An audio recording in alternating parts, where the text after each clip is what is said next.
dangerous.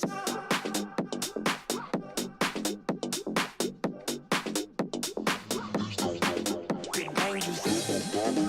Shameless. Facing. Shameless. Get dangerous.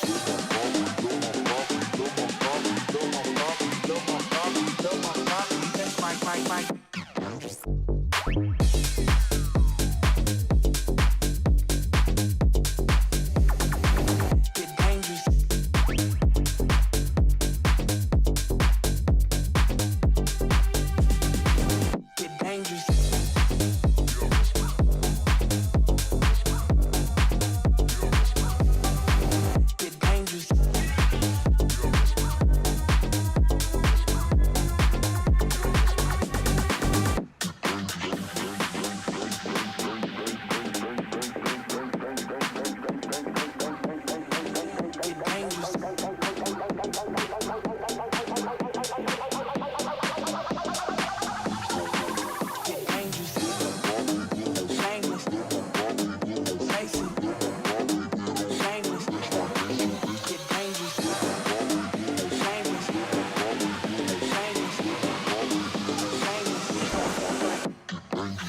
Hello everybody, welcome back to another Microsoft Flight Simulator live stream. I hope you are all doing well. Happy Monday, my friends.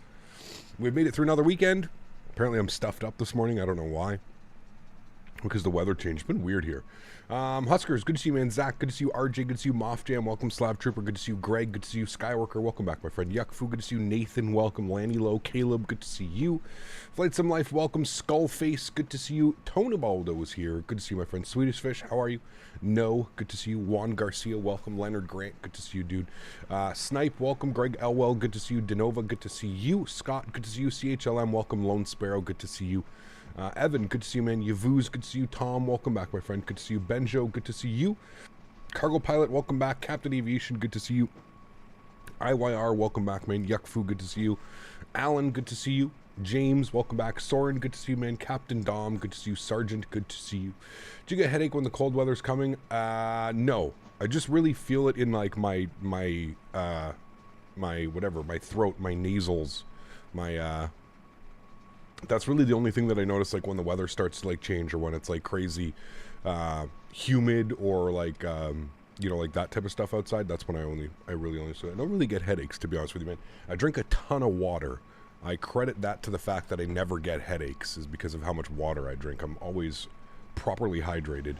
Brandon, welcome, man. Job, good to see you, dude. Canadian Sim Guy, good morning to you, my friend. Welcome aboard. Hope all is well. Thanks for coming to hang out today, friends. We've got a fun flight today to wrap up the stream week. Flying the Fenix V2. We're going to be going from Bristol to Rome today. Flight time was scheduled at 2 hours and 17 minutes. So it should be a perfect stream. Only one leg today. If you missed it yesterday, we had quite an adventurous day. We went from Ponta Delgada to Lisbon, back to Ponta Delgada. It was over 4 hours of flight time alone yesterday. So that was really fun. If you missed the stream, go check that out. Some pretty crazy and gnarly winds on arrival as well into Ponta Delgada. So it was definitely a lot of fun. We'll definitely be back to that airport as well. That was really cool, man. I enjoyed that day, those things. So yeah, hopefully no trolls today. I just don't even mention it, and then that's usually the thing. The thing that I've noticed with the trolls is if you mention it or you speak about them, that's when they kind of just pop out of nowhere. They come out of under their bridges, you know. So if we don't talk about them and we don't say like, hopefully no trolls today, usually when you say things like that, they usually come out, and that's usually how we get trolls. So Litos, what's up, man? Good to see you, dude. Welcome. If you ignore the trolls, usually they tend to just fuck off, because they don't no attention, and they can't be bothered, right? All they want is attention. So, CHLM, how are you, my friend? Good to see you, dude. Huge no floaties, man. Thank you. Really appreciate you, man. Exactly, Zach. It's super easy now, man. I got my little list up here. It's beautiful. Just click the one button, hide, see you later. It's quite nice. I like it. Banksy, what's up, man? Welcome back. Will, hopefully not. Good to see you, man. Hope you had a great weekend. CHLM, thanks so much for the gifted membership, my friend. Appreciate you, dude. And Thomas, please make sure you say thank you in chat for CHLM gifting you a membership for a month, man. He kept, do you recommend me getting the Logitech rudder pedals or the Thrustmaster TFRP? Depends what your price point is. Depends what you're looking for. The TFRPs are probably the best, like, starter set that you can buy. I think they're like, what, 120 bucks, 130 bucks or something like that. So that would probably be my one. Yeah. Sadly, XP72 got trolls in his stream yesterday. Racist, pretty disgusting if you ask me. Listen, dude, I don't know where we went wrong. I mean, I don't know, dude. We can sit here till we're, obviously some people in life they have just such a sad existence that they have to feel, or they feel that they have to, bring others down for the way that they feel and stuff like that. It's embarrassing, man, to be honest with you, but hey, what are you gonna do, dude? I mean, at the end of the day, it's there's really not much you can do. So it's just kind of one of those unfortunate things, you know. It really is. Great weekend watching the meteor shower in the mountains. Nice. Exactly. CHLM, thank you very much for the $5 donation and the gifted membership, my friend. I appreciate you. That is incredibly kind. Thank you, man. I really do appreciate that. Thanks so much. I don't know if we're waiting for a bus to show up to board the passengers or something, but never mind. It said passengers boarding starting, so they must be walking out of the terminal or something. I don't know why it took them so long to start the passenger boarding. But anyways, the passengers are now boarding, apparently. Kind of sad part of the job nowadays. It is, and I'm gonna, it's kind of weird, man. Like I said, I don't understand. I don't, like, here's the logic, right? I understand, like, if you're gonna go troll somebody who's got, like, you know, who's doing, not even I'm gonna understand, but it's gonna make more sense to troll somebody that's got, like, you know, 10s, 20, 30,000 viewers, and, like, you can actually, like, get a kick, like, but, like, to troll somebody that's got, like, 150, 200, 250, 300 viewers, like, literally, what are you getting out of this? That's what I don't understand. Like, at least most of the time when people troll, they get something out of it. I just don't understand, like, what do you get out of trolling flight simulators? Like, other than, like, maybe your one friend in Discord laughing. Like, I just don't understand what, like, to me, it makes no sense. It makes no sense. So at this point, we're just not even reacting anymore. We're just one click button. I don't even give a fuck. We're hiding instantly. I don't even care anymore. We're just gonna hide people instantly, and that way we're just not gonna bring any attention to it. I truly think that's the only way to combat these things. Is just literally just don't pay attention to it, don't speak about it, and then we'll just move on. But it's yeah.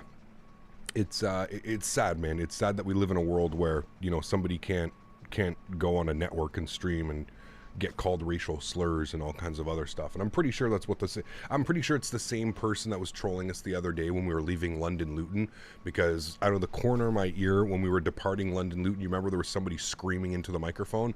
Pretty sure it's the exact same person. There's usually only one or two sad souls out there that would resort to that type of behavior, and it seems to be a recurring thing. It seems to be like they'll kind of leave everybody alone for like a couple months, and then they'll come back for like one weekend in full force. And yeah, does Patches ever show up? I have no clue. Yeah, that baggage handler flew through there like a bat out of hell. He did. I can't believe these guys are already done. We've just started boarding. Anyways, let's jump inside the aircraft chat. Let's get this bad boy program ready to rock and roll. As I mentioned, about 2 hours and 17 minutes down to Rome today. Should be a great flight. First things first, overhead, external power comes on, battery switch 1 and 2. Beautiful. Another Fenix patch next week. Nice. Have they mentioned what's going to be happening, Lilo Pilot? Have they said anything about what we should look forward to with the patch? I really like the aircraft, honestly. Obviously, there's some things that I've noticed throughout the week of streaming. There's weird behavior on the nose. The nose is very weird right now. I'll definitely put that out. So Yeah, I try not to be a troll as hard as possible, but then sometimes I just can't. It's not my day, I guess. I mean, Tim, I don't listen, dude. I'm not here to. I don't know what's going on in your life right now, but you are not the model viewer either. So, again, I don't know what you guys get out of it. I don't know what you get out of creating 20 accounts, and every time I ban an account, you're just in with another account under the same. I don't know what you get out of that. I really don't know, other than being persistent and hoping that I don't ban every single account that you're here in.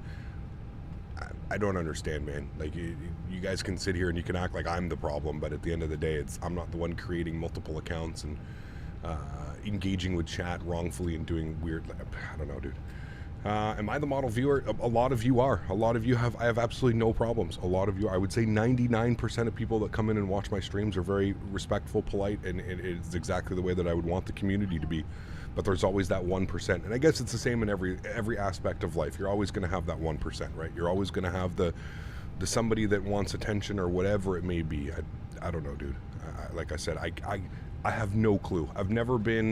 I personally have never been interested in that. I'm always courteous as much as I can be, and I don't know. It is what it is, man. It is what it is. Cool. Let's go to the Fenix tab. Let's go ahead and import our flight plan for this afternoon. Go and get all of our numbers plugged in here. Is America next week? It is. Yes. I'm a pretty ugly, but I'm still a model viewer. Nice, Alan. Nice. 33 minutes till departure. Should be good with that. Let's go to our mass and balance tab here today. We're going to go ahead and load aircraft. 174 passengers, 2,700 kilograms of cargo, and 9,900 kilograms of fuel. Eesh. Getting out of here may be a little bit fun here, chat. We may be doing another toga departure today. Let's go ahead. What makes Captain Tim not a model viewer? He's probably had 30 accounts banned, Will. Every single time I ban an account, he comes back. So at this point, I just let him keep one account, and because it's just chaos. Like, it would literally almost take like a full-time job just to sit here to ban the accounts that he has. As soon as I ban an account, he's in here with another account. As soon as I ban that account, he's in here with another account. As soon as I ban that account, he's in here with another account. It's just tirelessly stupid. So I let him have one account in here until he fucks up, and then I block that one, and guess what? He's back within a couple minutes anyways on a new one, and seems to be just a never-ending cycle of one more chance, Captain, one more chance, Captain. Anyways, we're not here to talk about that. Let's enjoy Flight Sim today, Chad. It's Monday. We're wrapping up the week. We got a great flight here today. Let's go down to our MIC-do. We're going to go to our init ref. We're going to do our init request. Call sign today, easy. I wanted to do the real-world call sign, but somebody was already doing the flight, chat. They were already like halfway through the flight, so we're going with easy 95 Golf Kilo. Today for our departure, we are going from Bristol to Rome. All of that looks correct with a alternate of LIP. I forget what that is, but that's our alternate. Wonderful. Let's go to our init B page. Let's plug in some numbers now. So we've got 60.7 and 31. 60.7/31. Go ahead and bug that up into there. Beautiful. Fuel on today's flight, we're just going to call that 10 because it's 9.96. So we'll call that 10 on the block fuel. Good. Everything looks good there. Let's go to our flight plan. I'm just going to confirm that we don't have any ATC on today. No ATC on, unless we're with one of the London centers, but I don't think so. I don't know. I think we're okay for ATC, but I'm not quite sure. Anyways, we'll just leave it like that. We're going to be departing off of runway 27, I believe. We're going to have to take a, let's go METAR, EGGD, see what the weather's doing here.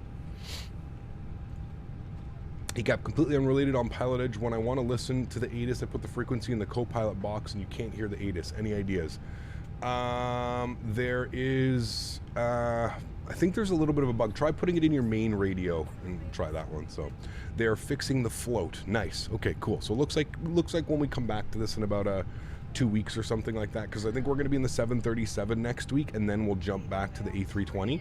So hopefully by the time we come back to the A320, it flies a little bit different, because, yeah. And you can also, yes, well, no, on Pilot Edge, you can't double-click the ATIS. On VATSIM, you can double-click the ATIS, not on Pilot Edge. Pilot Edge, there's no, like, client box like there is on VATSIM. Everything is done there, so. Winds are 260 at 16 knots. We're definitely getting runway 27 for departure. We're going to be on the HOF 1 X-ray. HOF 1, oh, it's right there. There we go. HOF 1 X-ray. Beautiful. We'll go and insert that. Great. Into Rome, we're not going to plan anything quite yet. We'll wait till we get a little bit closer. As you can see, we're 989 nautical miles away. So we'll wait for that. Let's go to back to our NitRef tab. Cost index initially will be 5. We'll bug that up. It's calling for 60 at cruise, so I guess we're going, guess we're having fun today. We're going 35,000 feet on the cruise altitude. Good. Again, once we get up to cruise, we'll put that cost index up to 60 for what SimBrief is calling for. Andre Aviation, thank you very much, my friend, for your continued support. 5 months as a first-class member. Huge no floaties, man. Thanks so much for support, dude. Appreciate you. Huge no floaties, man. Thank you, thank you, thank you. Yo, Cap, Sim Toolkit Pro accurate on foot per minute. On LRM, I get 158, but on Sim Toolkit Pro, I get a 482. Yeah, so Banksy, like I mentioned, man, and I've always mentioned it, you always take these landing rate monitors as a grain of salt, man. I don't think you're actually getting a proper proper, what's the word I'm looking for? A proper actual number from them. They're close enough, but you always take them as a grain of salt, man. I never, you know, if the landing looks good, if it looks hard, just assume that it was good or it was hard. That's really the only thing that I do when it comes to that stuff, man. Let's go to our performance data. Let's grab some perf data up here from the EFB. EGGD, we are fully boarded, chat. We can get the hell out of here. Nice. Bristol, runway 27. Surface conditions are dry. We're doing a flaps 2, short runway today.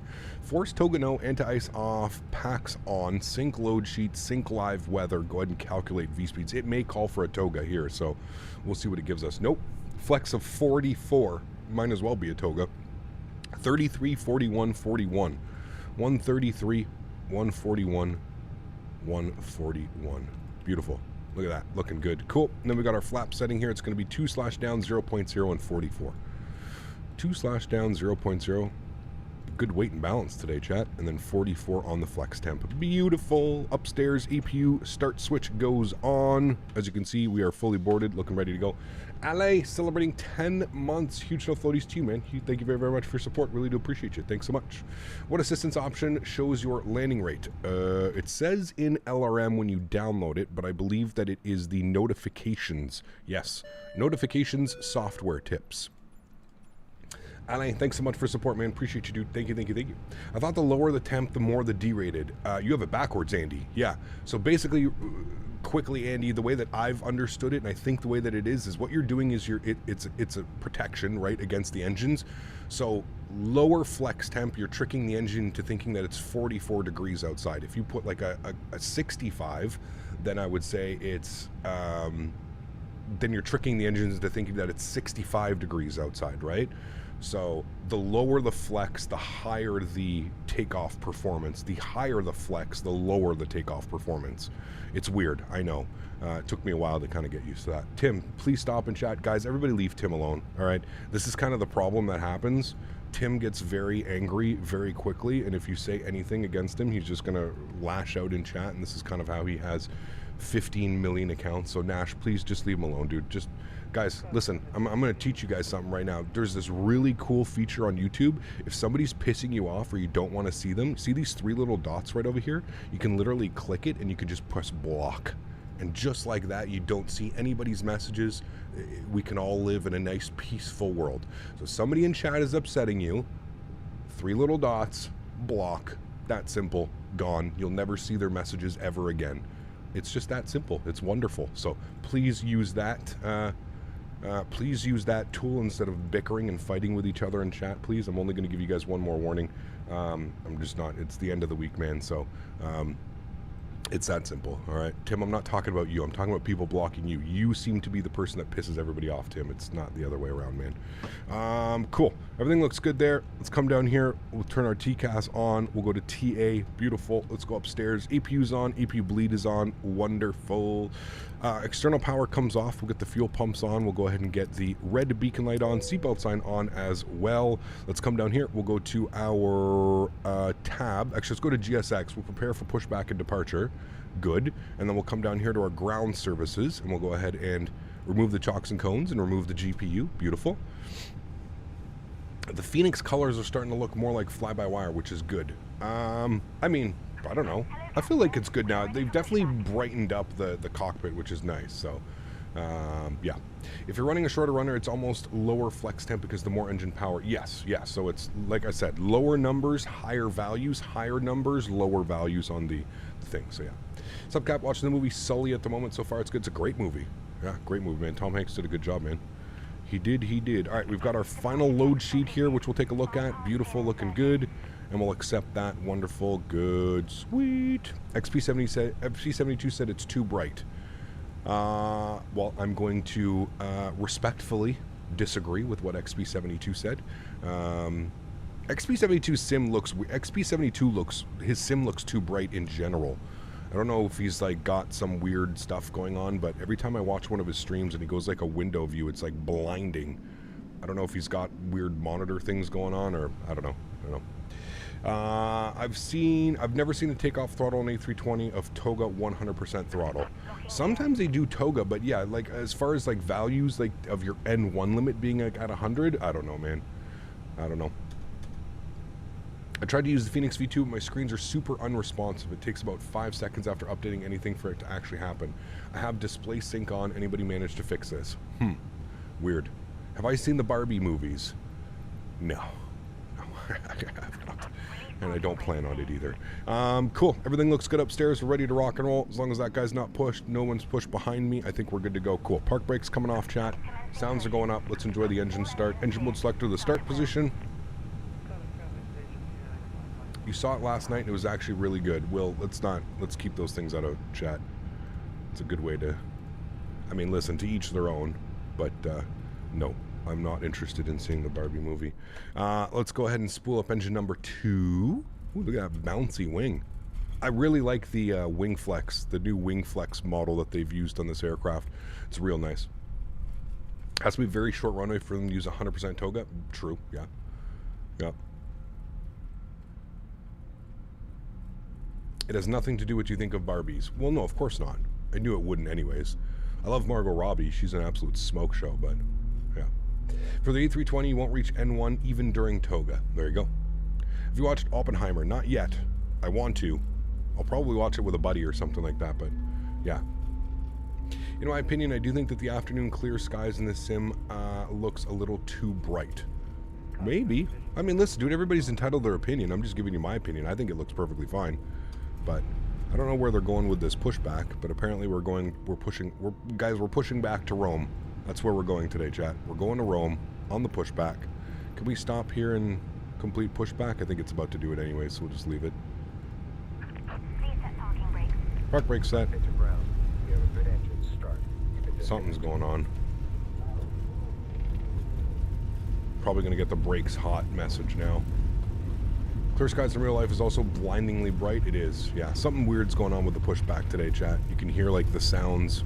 It sounds like we're constantly getting, the nose is probably just going to drop itself out. Use reshade and to get the overexposed sky. There you go. Hey, what in the front fuck is going on right now?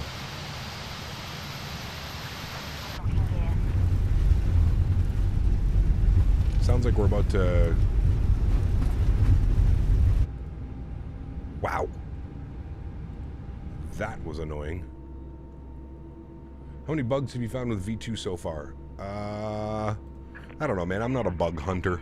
I can only say that the flare and the float and the nose wheel seems a little bit off. Yeah. Cooking the brakes, maybe. Sounds like the explosion. I didn't think the sim needs some brightness or contrast controls built in right now. It's one universal setting. I do agree with that, Andy. Yep, I do agree. Hopefully in 2024 they give us those options. I wholeheartedly agree. P3D had a really good way of like of doing that, right? So check those brake temps. I know, fuck, I'm scared. Yeah, 310 and rising. How do I remove those, chat? How do I make it so that the brake temps go and not catch my wheels on fire? What do I have to do? I have to go to make do menu, config, failures. Wait, no, these are failures. How do I go maintenance? Maintenance request. It's going to tell me that my wheels are hot. Is there a way to like redo it? I thought there was a way to like change it. This may be the new way of doing it, where it's diagnosing what it is. But have you gotten the flight dynamics of the V2? I remember a few days ago you said that it was ultra sensitive. Yeah, I changed my joystick sensitivities and it's much better now. Much better now. I thought there was a way to, I mean, I can turn, there is no brake fan on this thing, is there? There is a brake fan. Turn the brake fan. Okay, wait, see, look, they're cooling off rapidly now, so it must be, I don't know, dude. That's definitely a GSX bug, but they're cooling off now. I guess we're perfectly fine. Okay, go back to our performance data. That's all good. That's all set. Good. Flaps 2 for takeoff. Wonderful. Let's go ahead and auto brake to RTO. Ground spoilers armed. Engine mode selector back to the normal position. Predictive wind shear system over to auto. 5,000 feet initially is in. I think it's a 5,000 foot departure. Sorry, 5,000 feet off of departure. What is it? 6,000 feet. So we'll bug up 6,000. Good, cool, that's all in. I'm happy with that. APU can come off, APU bleed can come off, taxi light can come on. I think they're disconnected. Yes, they're gone. Beautiful. What are you dinging at me for? It says brakes too hot, delay for takeoff. No, no, no, we're fine. No problemo. See, look, but now they're going back up again, which is weird. And we have the brake fan on. So I thought there was a way to menu, maintenance, ground services, APU quick start, no. Doors, no. Sim rate, no. Ground services, no. Failures, high brake temperature. Okay, and how do I clear this? Clear? Oh, there we go. That was easy. Ta-da! We're back to normal, chat. Yay. Everything's good up there. That's all set. We'll do our takeoff config. Good. Let's go ahead and pull ourselves out of the way here so we can get ourselves going. ECAP flew at Bristol last week when I went to Tenerife. Very cool. Little mishap. Nah, it's the pushback, man. It's been a bug for quite a while through GSX. I don't know what it is. As you can see, I don't know. I'd say it happens one every like 50 pushbacks where I have issues with it being a little bit weird. All right, we're going out to runway 27 today, which is going to be right out here. A short little taxi for us. It's wonderful. Taxi lights are on. We're looking great. Cool. It is a GSX bug, yeah.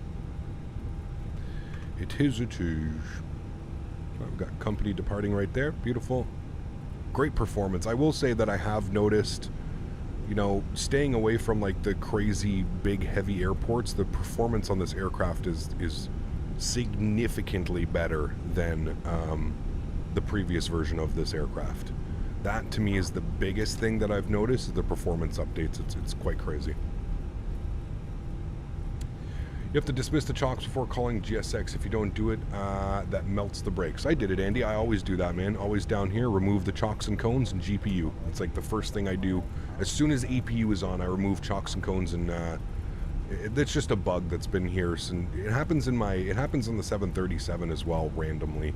But it's very random. You can't like pinpoint it and say, okay, that's exactly what it is. You know what I mean? So, we're going to land at Leonardo da Vinci? Yes, we are. What's up with the banner? What do you mean? Is it not moving? Oh shit, you know why? Hold on. I could probably fix that. One thing I can fix. There we go. The performance is almost better than the fly-by-wire. That's quite something. It is. Yeah, it's pretty cool. There we go. Now the banner should be updated, guys.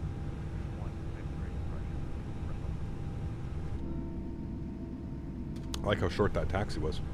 Seems to be an issue with the smaller tug. I've never had it with the larger tugs. Could be. Could be, man. I don't know. I don't know. Remember, chat, if you are enjoying this, don't forget to smash down the thumbs up. Looking for 300 likes today. This is the only leg today. We had a very long stream yesterday, over about 5.5 hours yesterday. So, Bristol traffic, easy, 95 Golf Kilo, lining up runway 27, Bristol.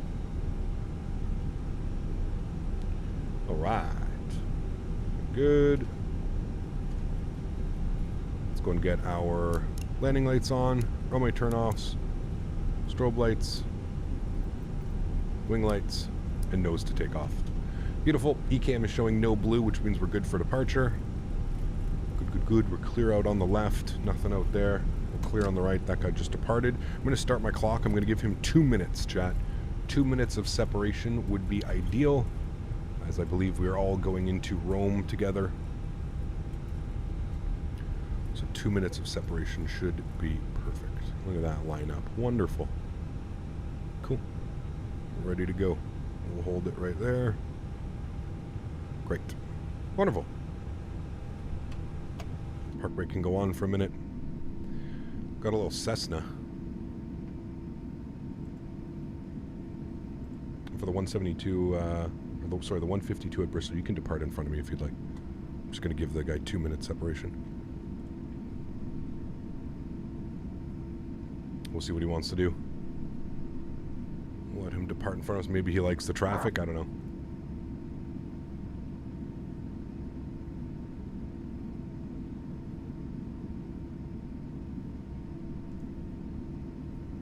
I think there he goes. Beautiful. Wish I could add wake turbulence. It's there. Oh, and if you fly on VATSIM, you'll definitely get some wake turbulence. Yeah. Your flight plan is not showing in VATSIM. My flight plan is not showing in VATSIM? I definitely filed off my flight plan.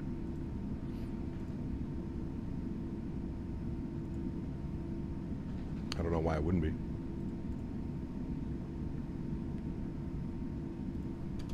I think he's just crossing the runway. Yeah, I think he's just trying to get over to the GA hangar. Looks like there's like a Q400 over there. Q400. All right, we're coming up on 2 minutes of separation. Let's go ahead and restart our clocks. Wonderful. Joystick cam's going on. Enjoy the departure, my friends. Of course, I'd like to take a second to thank the wonderful team over at Thrustmaster for sponsoring this channel and this stream. If you guys want more information, I'm going to pin a link in chat momentarily for the wonderful side stick that you see me using. Let's get some no floaties in chat for Thrustmaster, man. Probably one of the greatest companies to grace the flight sim land with their peripherals. It's absolutely fantastic. So let's do it here, friends. Throttle's up to 40%. Park brake is off. Let's get it. Bristol traffic, easy 9-5, Golf Kilo departing runway 27, Bristol. Chrono's on. Let's go, friends. Man flex 44 SRS runway auto thrust bleu. Takeoff power set. Slight nose down pressure on the stick. Airspeed's alive.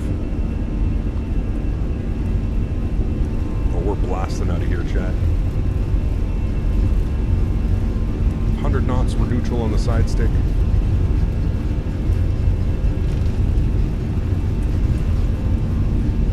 V1. Rotate. Aim for 15 degrees. Positive rate, gear up.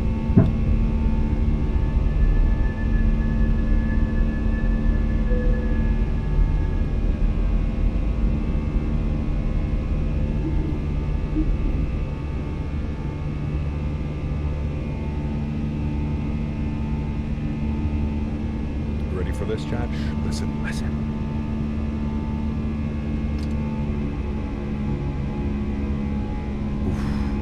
Flaps 1.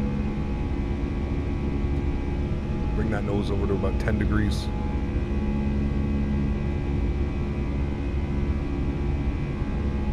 Beautiful. Climb out at about 10 degrees. Let's go head upstairs. Runway turn offs can come off. Wing lights can come off. Nose light can come off as well. Disarm the ground spoilers.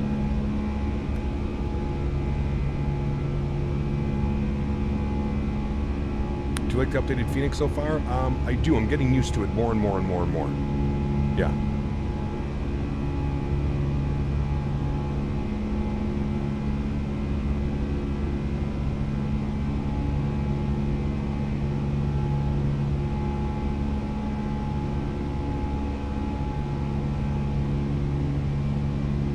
I'm going to manually fly this turn and then we'll throw it over to autopilot.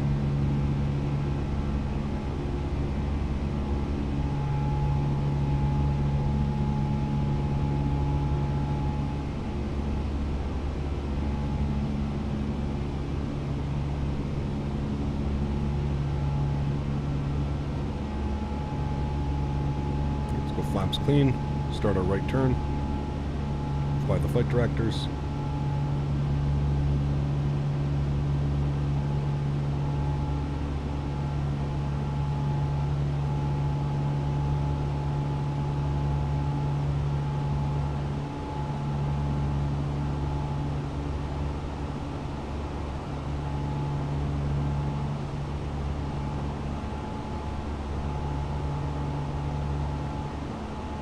Beautiful. Autopilot's going on, up to the flight deck. Turn those sounds down just a little bit. Let's enjoy this turnout here with a beautiful wing view. Ah, yes. Wonderful chat. Wonderful. Very nice departure. You got, if you had the option of Fenix V2, Block 1, or Fenix V1, what would you pick? Block 2.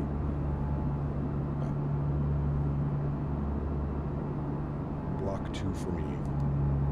I was in a 172 yesterday, and the instruments are so much smaller than the simulator. I don't know, but actually looks big from the outside. Interesting. Back from your holiday after 1 month to do all the updates in VPilot. There you go, Sasha. Welcome back. Hope you had a great holiday. 4K 1080p or something else? Sorry for asking. I find 1440p for flight sim to be that's like the ideal. Now just make sure, remember, every time you go up monitor, you're going to lose performance, right? So just make sure you've got a computer. I am running in 1080p just because I stream. If I wasn't streaming, I'd be 1440p or 4K for sure. Yeah. Cap, I plugged in the Thrustmaster Airbus throttle quadrant. Every time I plug it in, I get a pop-up saying the device is not recognized. Then when I load in, none of the levers move. Did you go to the Thrustmaster website and download all the drivers? Make sure that you do that. Make sure that you download all the Thrustmaster drivers. All right, so looking at the departure here, looks like we've got 6,000 and 6,000 till Haifa. So we're going to respect those altitudes just because I know that there's some other major airports out there. So we're going to respect those altitude constraints, and we're just going to keep them in there for now, chat. Beautiful views down there, man.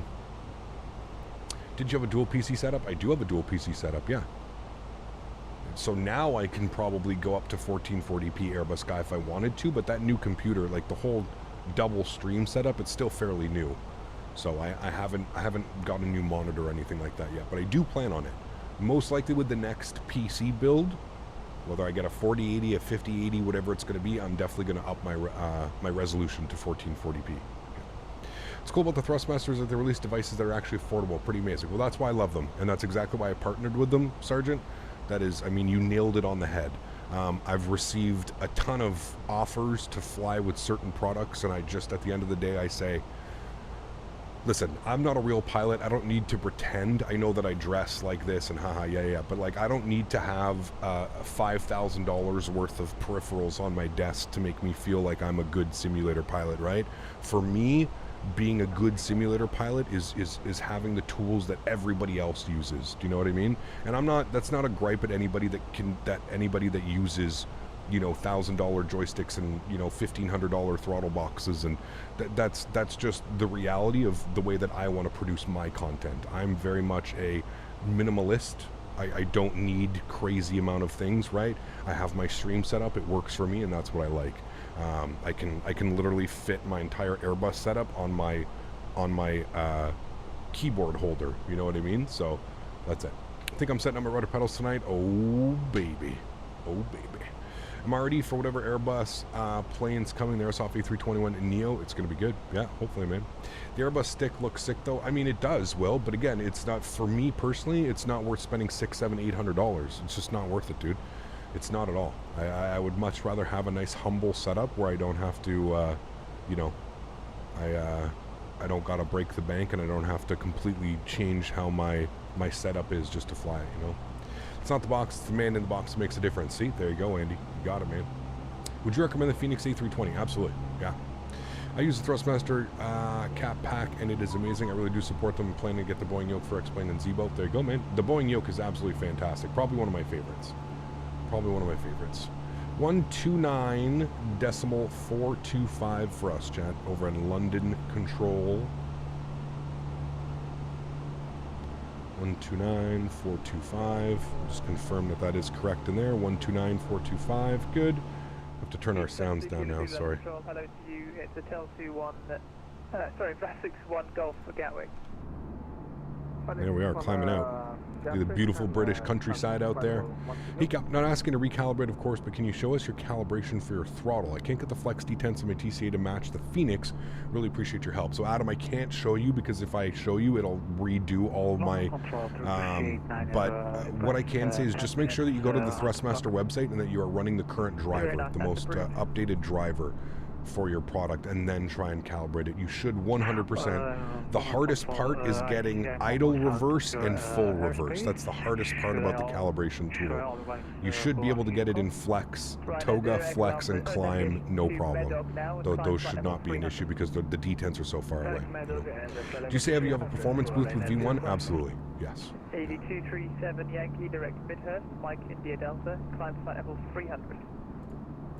Direct Midhurst, climb level, flight level 300, easy 237 Yankee. Land control, very good evening, easy 95 Golf, kilo 8000, climbing 350. Easy 95 Golf, kilo, land control, hello to you, squawk 2734. 2734. 2734. Give them a little flash. There we go. I want to ask, do you make the detents more resistance? Yes, I have them all the way up. On the back, there is a little resistance. Yes, I have mine all the way up. 10,000 feet, chat. We're going to keep the seatbelt signs on. Got a little bit of cloud cover here. May get a few bumps from that, so we'll keep the seatbelts on for now. Ryanair 180, climb flight level 210.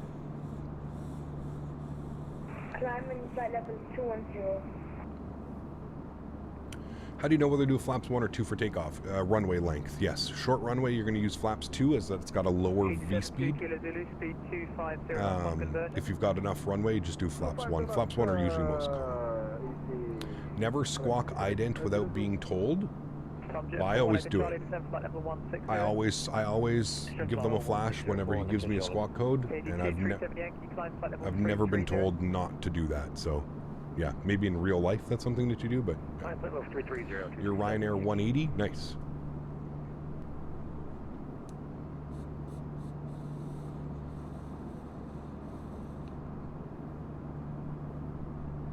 Ryanair 180, continued Unicorn 1228.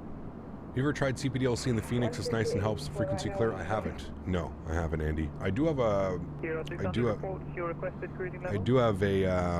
hobby account, but yeah. And also the problem with the thrust becomes completely stuck in reverse. There's no way to put it back up. No, can't say I have. Did you fly the SU-95X from Headwind or not? What's that? The SU-95? Wait, is that the Russian plane? The throttle calibration the Fenix MiG-2 is very easy. To be honest, takes 20 seconds. Took me a lot longer than 20 seconds. Took me about 15-20 minutes to get it set exactly the way that I want it to.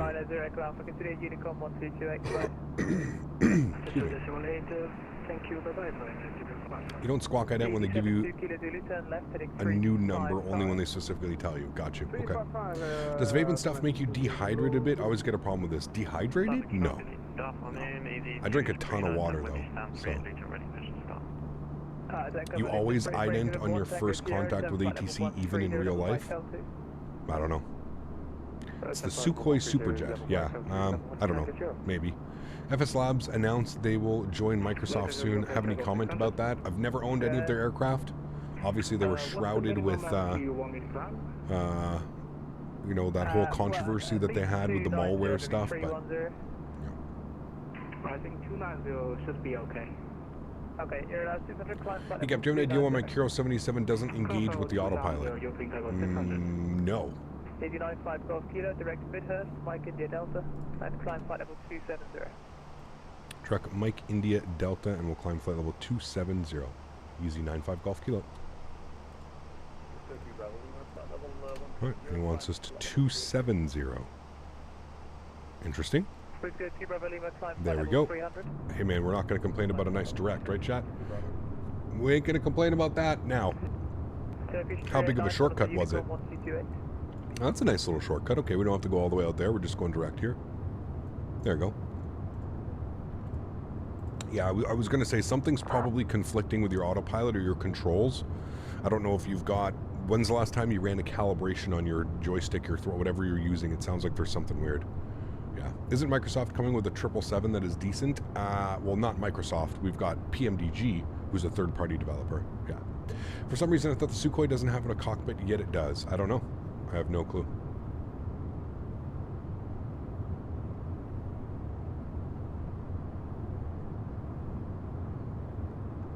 To be honest, I'm keeping my hands off FS Labs. Sure, their products might be good, but for the malware stuff, paired with the fact that we don't need more Airbus families than Microsoft, it's pretty crazy how many Airbuses we have already, and there's still more Airbuses in the pipeline.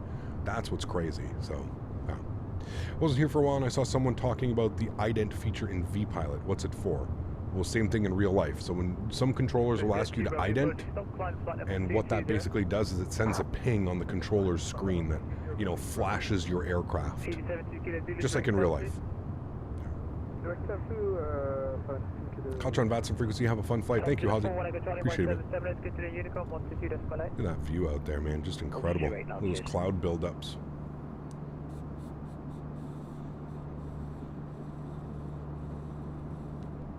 We need a good 350. So I've heard, Will, the reason why we don't have a good 350, there's not enough documentation on the 350. Climb flight level 350, easy 95 Golf Kilo. Yeah, apparently there's just not enough documentation to create an actual decent 350, which I believe, because the aircraft is so new, man, and probably Airbus doesn't want to give out that type of information, right? You can get all kinds of MLEs and stuff for the Airbus, the 320 series family and stuff like that. So that was, I've been told that's why we don't have a proper decent 350. No one's decided to make one, but I don't know. I don't know, man. I feel that if fly-by-wire pulls off the 380, I feel like it would be fairly simple to also pull off a 350, because the systems between the 350 and the 380 are almost identical. The cockpits, at least, are almost identical with the way that the screens are placed and stuff like that. So. Level 260, level by Bristol. Descent 260, level by Bristol, easy 2.5 online. November 1 Tango Sierra, speed 2. Those 350 wings are huge. They are, man. They're really cool. 280, great, November 1 Tango Sierra. They kind of copy-paste planes from P3D to Microsoft? Nah, I don't think you can copy-paste, man. There may be some things that you can bring over, textures and stuff like that, but I think the code is completely different. I think the way that you know, everything's managed and stuff, I think it's different. The systems are far from identical. What, from the 350 to the 380? Well, yeah, of course. I'm just more so talking about cockpit layout and stuff like that. Sure, systems and modeling would have to be a whole new thing, but yeah.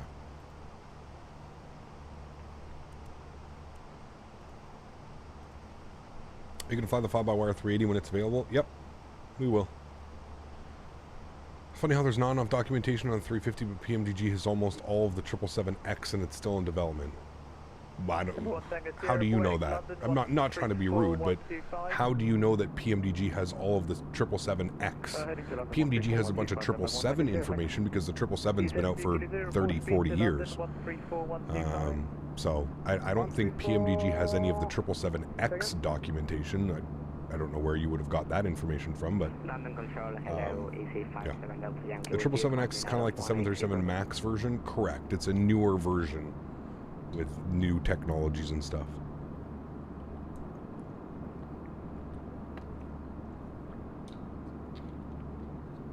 London, hello, EC57 Delta Yankee inbound Mike India Delta. 85 to Delta Yankee, hello, turn left, heading 085. Left heading 085, confirm Bristol, please. Yeah, they've definitely got docks on the 777. I wouldn't think that PMDG has docks on the 777X. I don't believe that at all.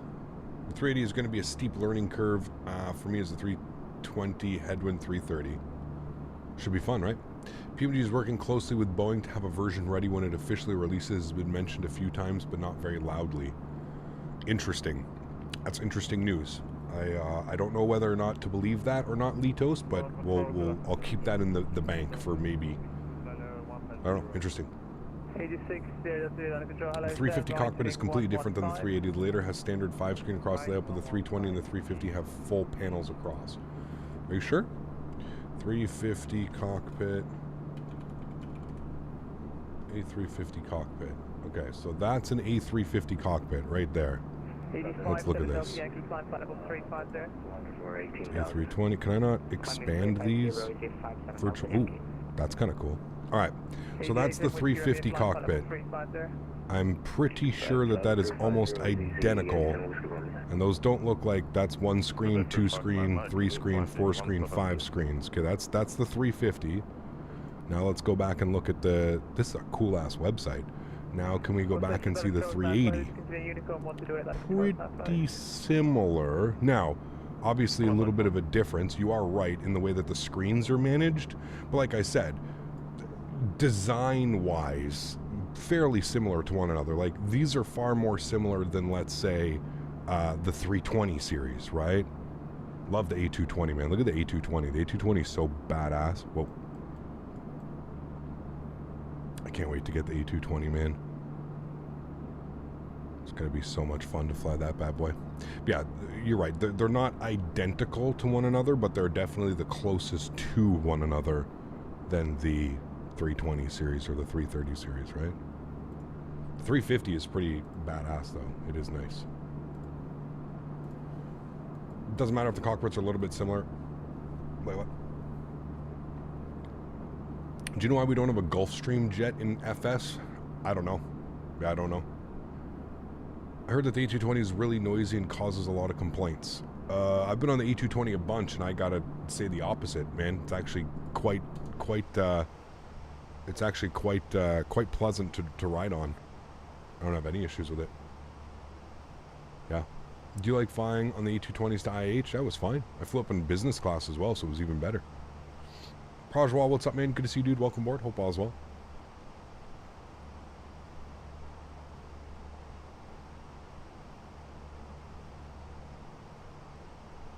And also a lot easier, say, to train pilots to fly a 320 than and a 330.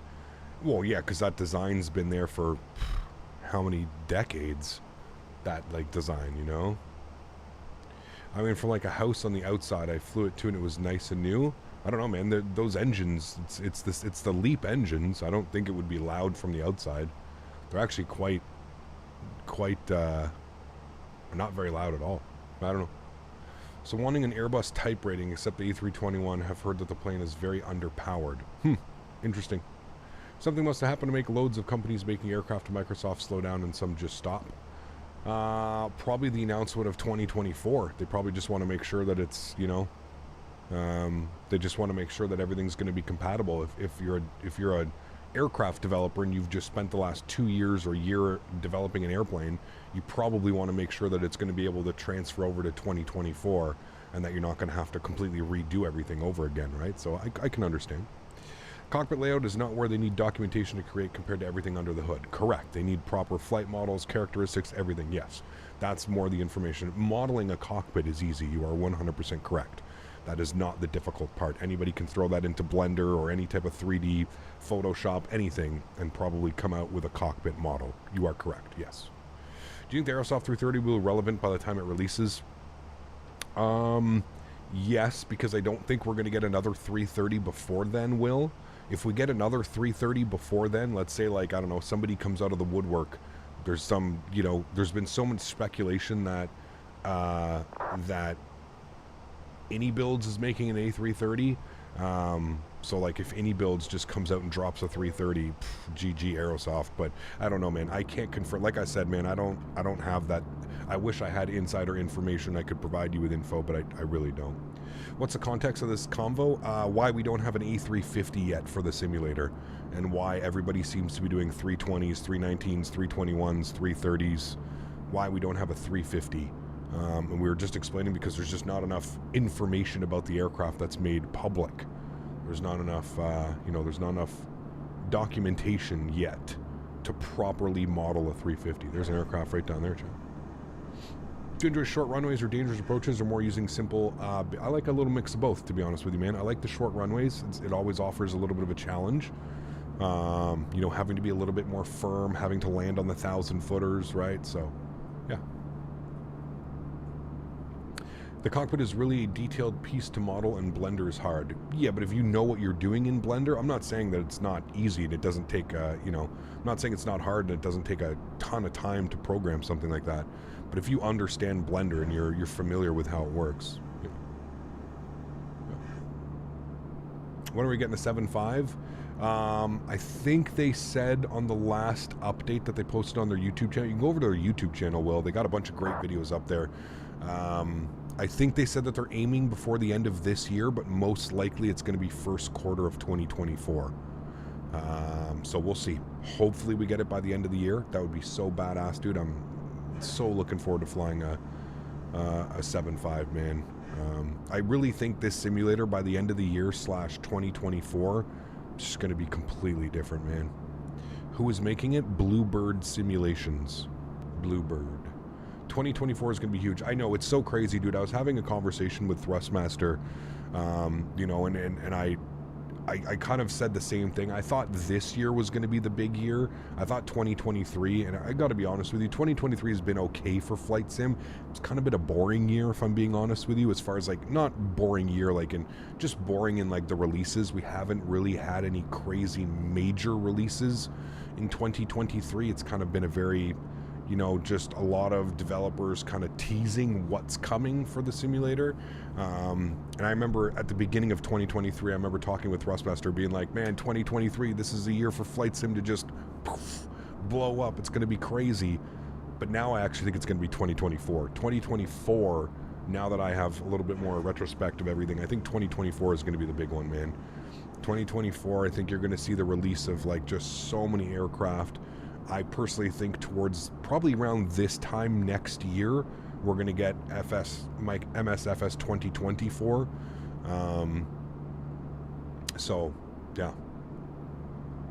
2020 was the big year with PMDG and Fenix. Yeah, 2023 was very mute. It was very, very quiet. Like a lot of development progress, but yeah. Does Bluebird have a new good track record? They're a brand new developer, Will. Brand new developer, but if you go listen to their videos, you watch some of their videos on YouTube, very well spoken. Very well spoken, very well, it sounds like they know what they're doing. It sounds like they're going to be damn good at what they do too, so yeah.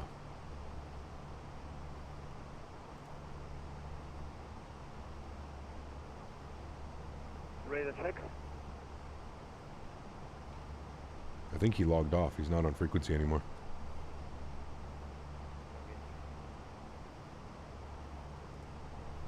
I guess we're going to Unicom chat. His internet must have died or something like that. They seem very down to earth and genuine. Is that to say? Yes, he does. Absolutely. Yeah. 2023 will hopefully be known for the fly-by-wire 380.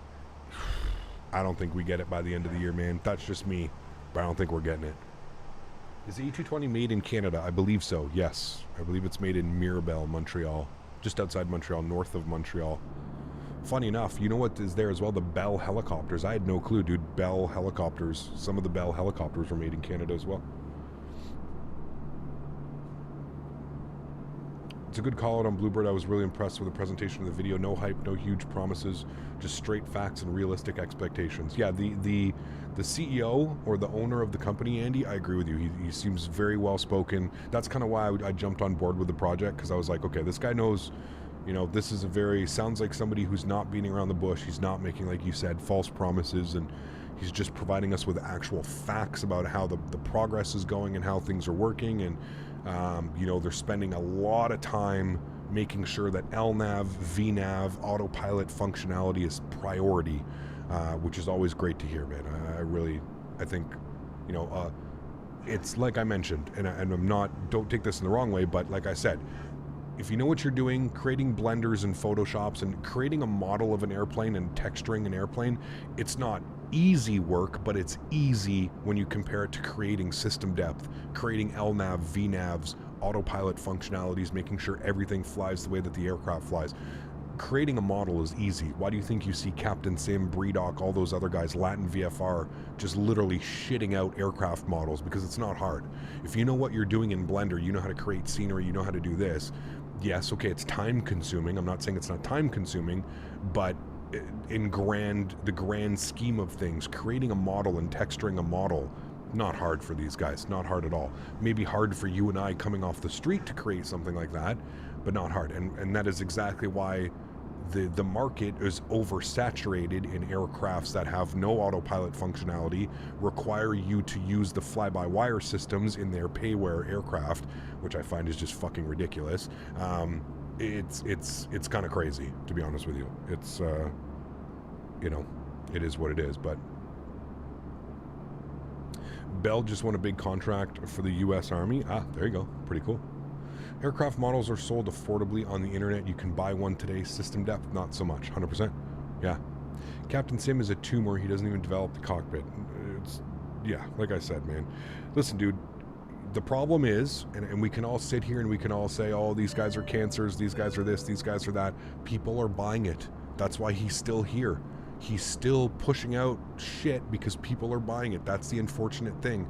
And that's why I tell people all the time, if you're a content creator, you're somebody in the power where people are watching you, please, for the love of God, don't support the Latin VFR A319s and 321s, the Captain Sim 76 and 777. Like, we don't need, these guys need to just be buried and gone away. Like, we don't need you in the flight sim community, man. Yeah, I don't know. Life begins at 40, celebrating 5 months. Huge no floaties to you, man. Thank you very, very much for your support. Really do appreciate you, man. Thank you. Is the A220 have the same engines as the 320? It can be. I believe the 320 Neo comes with has a couple variants that you can choose for. Yeah. 100% will. That's 100%, dude. 100%. He showcases it. He gets 100,000 views on a video, landing a 777 in Courchevel or something stupid like that. And then every little Timmy goes, Mom, for my birthday, for Christmas, for this, whatever, can you buy me the Captain Sim? It's only $20. Can you please buy it for me? I know that that's exactly the problem. And that's why it's just a cycle, dude. It's terrible. Yeah. I made a mistake when I first started getting the Captain Sim 777. Yep. Oh. I bought the Latin VFR A319 and uninstalled it once I found the 7.3. Listen, dude, I know a lot of people that didn't know better, and I'm not saying that you can't, unfortunately, sometimes you got to learn a lesson, right? It's one of those things, you unfortunately have to learn a lesson sometimes, but, yeah. All right, it was calling for a cost index of 60. Does anybody know what easyJet uses for cost index at cruise level? I have no clue, but...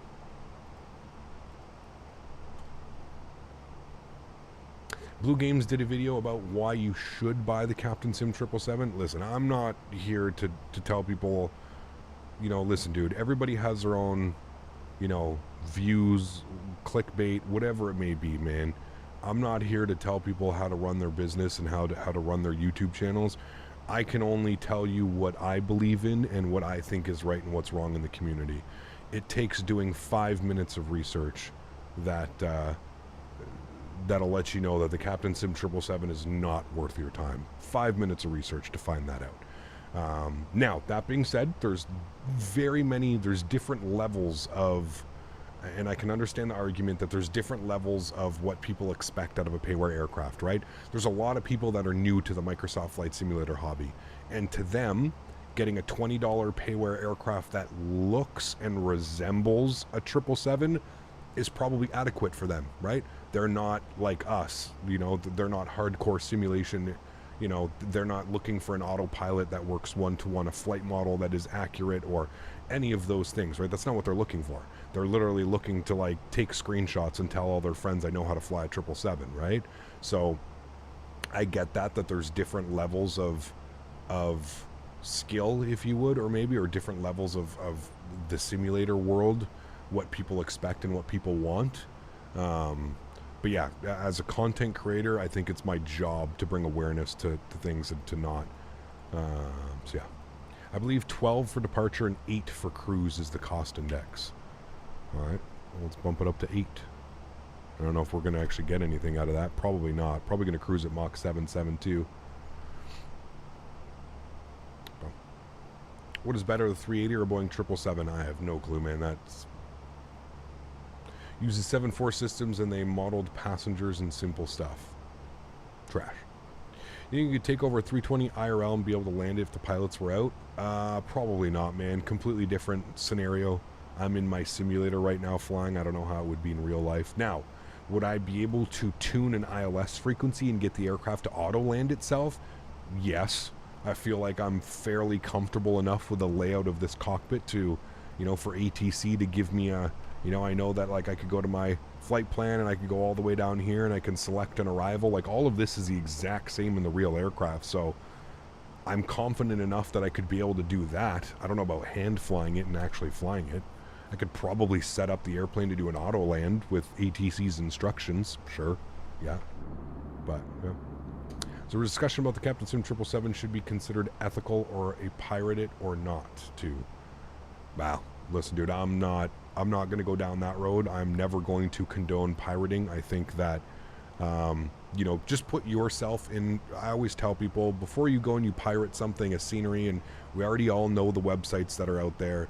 Before you go and pirate, before you go and, you know, download something illegally or you do something, just remember, man, put yourself in that shoe, okay? Just imagine you created a scenery, or you created a tool, or you created an airplane for the simulator. How would you feel if people took basically money out of your pocket and were to just go and pirate something that you made, right? Probably wouldn't feel the best, right? So that's kind of how I think about it, and that's how I always tell people to look at it. Got to be ethical about things, and just remember, if it was you, put yourself in their shoes.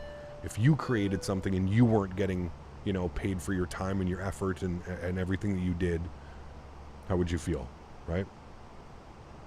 Now, that being said, there is a lot of garbage out there, and I can also understand from somebody else's perspective that has been burned multiple times buying shitty products, shitty payware, airplane sceneries. I can understand how somebody on the consumer side of things would feel that they're getting taken advantage of. Trust me, I've been there, I've gone through that, I've bought all kinds of scenery where I have instant regret. But at the same point, I think it's fair that you have to put yourself in shoes. I think it's also on to the consumer to do diligence and do your research, chat. Do your research. Just don't buy something because it may look pretty or the modeling or the texturing's nice. Go look for reviews. Go on YouTube. Go on Twitch. Go to the, you know, I've showed you guys before, Sim Market. You can go to Sim Market, every single scenery. If you go to simmarket.com and you go to, like, let's say you want to buy a scenery, you literally click on the scenery and it'll give you like a, you know, like if you come down here, let's say, you know, we want to buy CYUL. We're going to open up CYUL, MK Studios, Montreal. Down here you can kind of take a look, so you can see somebody's saying performance is very poor on my RTX 3090 with a Ryzen 9 32 gigs of RAM, significantly worth another high-end pair offerings such as Toronto, Calgary, and Halifax. Great review. If I could give this 3.7 stars, I would. This is an enjoyable airport that is well modeled. However, two things: I think this lacks the wow factor that many of the other airports have in the simulator, and two, there are some weird problems with taxiways being extremely bumpy and obviously glitchy. You know, so you have to do your due diligence as a consumer. If you're going to spend your hard-earned money, you got to do a little bit of research, right? Sunny coming in with 47 months. Says, geez, almost 4 years. I feel like a geezer. Huge up floaties, man. Thanks for the support, dude. Appreciate you, man. Thank you, thank you, thank you. Is Zibo planning to develop for Microsoft? No. There's no... Nah. I mean, if Zibo was going to do it, it probably should have been at the beginning. I honestly don't think that there's going to be much room for Zibo when the entire lineup of PMDG comes out. I'm pretty sure he's sticking with X-Plane. Yeah. Cap, I can't buy Volanta Premium. Every time I put my credit card in, it won't load and I can't buy it. I don't know what to tell you, man. That sounds like maybe reaching out to Orbex and see what's going on with that. I'm not sure what I can do, man. Sorry. Cap, I don't want to start any sim wars or anything, but what are your opinions on P3D? Dead Sim. Was good in its glory days, maybe 5-7 years ago, but in its current state right now, with X-Plane and Microsoft Flight Simulator both being the better option, it's DOA, man. DOA. Cap, you ever tried the Captain Scam planes? No, I refuse. Absolutely refuse, man. I know what position I have in the flight sim community, and I'm not here to jeopardize what people think about... Listen, dude, if there's anything in this flight sim community, I've become like the voice of reason. Maybe sometimes I'm a little bit crazy when it comes to over-exuberant when dealing with certain products, but I think we've grown the name of no bullshit when it comes to this channel, and there's really no... listen, I'm going to put developers on blast. You're going to sell a product and you're going to ask people for money, damn right you're going to be open for criticism. And that's my whole, like, I'm not here to bury devs and tell people not to support them and stuff like that, but yeah, I also think that in a hobby where everything is insanely expensive, we don't need to be wasting money on subpar products and products that are just, somebody doesn't give a shit, you know what I mean? There's a lot of developers out there, unfortunately, that don't give a shit, and they're only here to collect a you know, to collect the money from you. And that's just an unfortunate truth.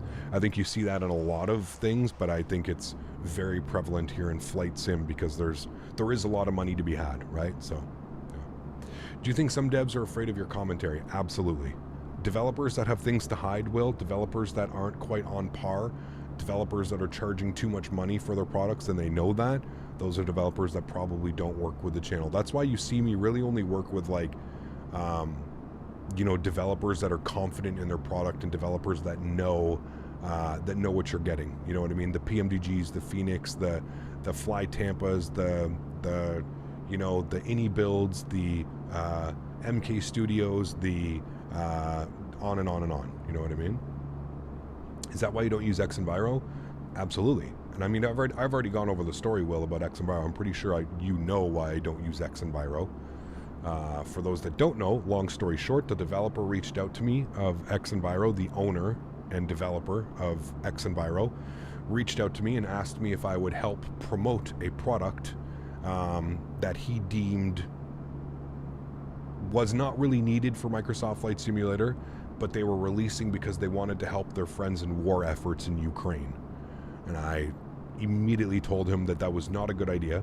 I did not want to help promote, although I 100% support what's going on in Ukraine, and I wish all the best for that part of the world and everything that's going on and all the people that are suffering. I don't think the right thing is to push a product that is subpar, not really needed, and kind of just obsolete when it comes to the Microsoft genre. I'm not there to push it and use my channel to promote that type of behavior and that type of stuff. That's literally everything that I go against. I'm not here to make a quick buck either. I'm here for the long run. I'm here to, you know, have a trustworthy channel that people know, you know, they know what to expect and they know what to, you know, if a product's going to be subpar or if a product's not going to be up to our standards, that at least we're going to hear it, right? So, yeah. Kind of disgusting to use the Ukraine war to push sales. I mean, look who we're dealing with, dude. And again, no disrespect if you know the developers, and I don't really have disrespect towards him. I just don't think as a business, that whole X Enviro side of things and the whole threshold, it's not a good place, man. Not a good place, not a good spot at all. Yeah. You only buy Captain Sim products? All the best to you, man. Wish you all the best. I hope you enjoy them, man. The X Enviro for Microsoft is literally useless. It literally makes the weather worse. That's what's crazy, dude. It's wild, man. Sad for us Xbox users, there's nothing apart from PMDG 737. I mean, it'll get there eventually, so, yeah. Has the FS Studio E175 gotten any better? I have no clue, dude. I don't follow the project, man. Like I said, I'll buy the project when it's done. I'm not here to beta test for a brand new company. You know, I've already mentioned it before. If it was a different company, if it was somebody that maybe had a name in the flight sim community, it's something that I would consider. But the fact that these people are completely unknown, they've never developed a product in any flight sim ever, I'm not putting my name and my channel and my money on the line. You know, what if this turns out to be an absolute shit show? Everybody's going to come back at me and be like, well, Captain Canada was sponsoring them, and Captain Canada said that it was going to be a good product, and Captain Canada said that it was going to be this, and fuck that. I don't want to deal with that, man. Not at all. Not at all. Pretty sure they made big improvements and they're working on VNAV now. Good for them, man. Like I said, I'll support it and I'll buy the project when it's done and if it comes out, you know? That's it. What's the difference between V2 version of Fenix? Way too much to go over, Force. If you haven't, I would check out the Fenix Discord channel. And if you're not, just Google the Fenix. There's way too many things to go over in chat, man. There's literally like 50, 60, 70 things that I've done. So clouds look insane. They're just beautiful, man. Yeah. Did I hear that right, that PMDG 7.3s are getting a tablet? Yes, all of the PMDG series, yeah. Do you recommend AccuSeasons? I do. I enjoy AccuSeasons, yeah. Sep, what's up, man? Good to see you, dude. It was busy house building. Nice, man. Congratulations. Do we have an E220? No, there is no E220 yet.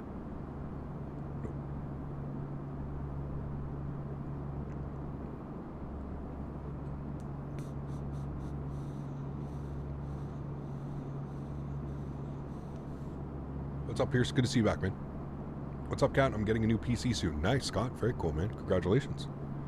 When does the tablet release? No release date yet. It's in final testing, according to PMDG. Final testing. Don't tell Will, though. Will's going to have a nice comment here coming up soon. Like Aerosoft, rumors say the A330 could release as a not finished product to deal with the release dates, and then they'll continue the development. I don't know. I don't know, man. I don't know, Litos, to be honest with you, man. Now with like the whole German government backing this whole project and stuff like that, I don't know if that's what's going to happen.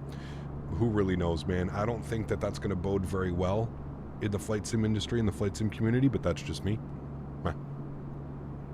Will's slamming his keyboard looking to slander Robert. Oh, he's coming. He's ready for it. I know he is. Is there an aircraft underneath you? It looks like there are contrails. There is, yes. Somebody slightly in front of me. Yeah. You're going to fly the 7.5? Absolutely. Yeah. The German government backed the 330? Yeah, you didn't see that? The German government gave Aerosoft £500,000. Sorry, £460,000 to be exact. £460,000 to develop the A330 for Microsoft. Will's typing a paragraph. I think you could only get 150 characters. Gotta keep it short, Will. Aren't PUBG making a 777? They are. Yeah, it's almost ready. It's, they said that it's not quite in beta stages yet, but it's getting very close to beta stages, so. From Jar Design A320 to Fenix A320 is a story of its own. Oh man, it's not even close, Pakistani Aviator. Not even close. Good job, Will. We're learning, Will. Great. Proud of you. Proud of you. Euros, yes. 460 euros. Thank you. Pounds, whatever it was. Euro, yes. Why would a government find interest in a flight sim aircraft? I don't get it. I get the cut from Texas. I get it like taxes. But other than that, what did they give them $500,000? Because it's a German company. Aerosoft is a German-based company. And I'm pretty sure it's just Germany, you know, vying to keep German products in Germany and developing. I don't know. When do you think the 380 is going to be released? No clue, man. No clue. And I really don't like speculating here on the channel, so yeah. The PMDG EFB is the biggest blue ball of this generation of flight sim.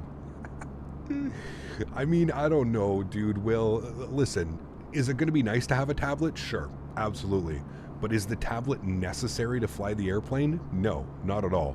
So that's where I find it funny. Like, listen, a tablet's going to be nice for sure, but like, I don't know, man. I don't think that, the aircraft is still perfectly flyable. I don't even think it's a blue ball. I think it's just like, sure, should we have had it by now? Absolutely. Absolutely. But, yeah. Think about people like me, the VR users, it's a must.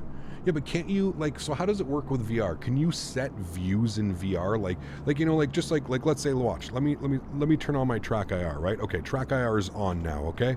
So from Track IR, I can now set right? Like I can go to any one of my views and move my head, right? So let's pretend I'm in VR. Can you do the same thing in VR? So like, can you set a view as this, but like you're still in VR and then you have to come down here and you like, whatever, interpret stuff like that, right?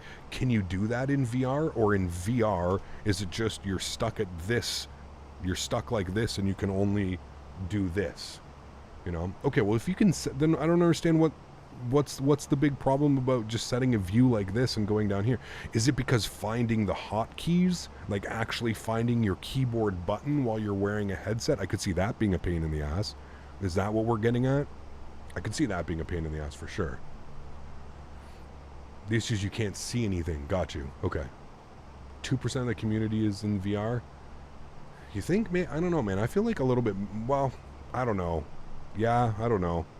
I guess we don't really know. I'd actually really like to see what numbers look like for VR users in the community. I'd actually be really curious to see that.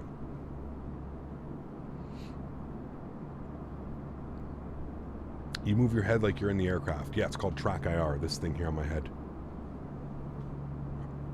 Apparently, Germany has a program to support small video game companies. The money is just to develop the 330 Neo and A321 Neo. They're very strict about it, legal issues. Yeah, for sure. Can't wait any longer for the 777 to feel the issues right now that we're all flying the same plane over and over. You're not wrong. You're not wrong, man. You're not wrong. Why do you think I am like really chomping at the bit to get back into X-Plane to fly the Q400, man? Just because I want to fly something different. I understand, trust me, as a content creator, I know that the content's starting to get a little bit stale. We do a lot of A320s. We do a lot of 737s. I do my best to try and mix it up and fly to different parts of the world and different airlines. But at the end of the day, we are flying an A320 and a 737 a lot. So that's why I've been kind of taking it upon myself to move and branch out into a little bit of a different simulator. And yeah, so we'll see. Installed X-Plane 11 last night just to fly something different. I totally get it, man. Totally get it. Time for an ATR and a CRJ. ATR, yes. CRJ, meh. I don't know. I'm kind of turned off by the CRJ. I mean, we've a lot of talk about like how it hasn't been updated in like over a year and stuff like that. So it's not the problem. The tablet has info like SimBrief, flight info, VATS and frequency. Yeah, but can you not pull all that up? Like, is there not? I thought there was like a SimBrief thing that you can get, Will, that like adds all that information like on the little bar up top here, you know? Civ, Ryan, how are you, my friend? Good to see you, dude. Rye, we're like 2.5 months away, my man. 2.5 months away from California. Gonna be awesome, dude. That 7.5 though, oh man, I can't wait, dude. I cannot wait. It's gonna be a wonderful aircraft. Very excited. I got the same feeling looking at X-Plane now that I used to look at P3D from my X-Plane, if it makes sense. Sim just looks so old now. Oh, dude. I loaded up X-Plane 12 and I was setting up wing views in the Q400 the other day. And the first thing that came to mind was it felt like I was back in the early 2000s.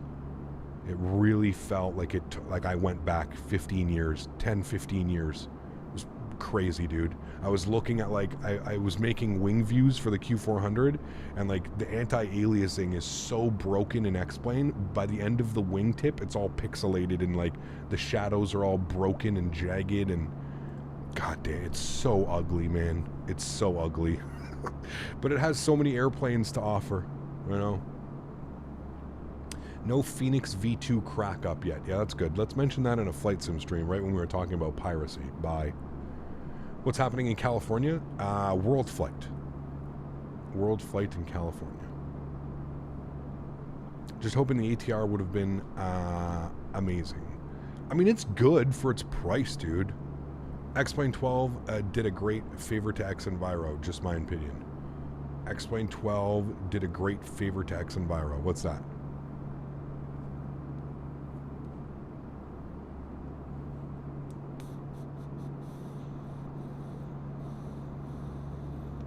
Do you see the new E195 in the marketplace? No. Who's it made by? I can promise you right now, it's probably not worth your time or effort.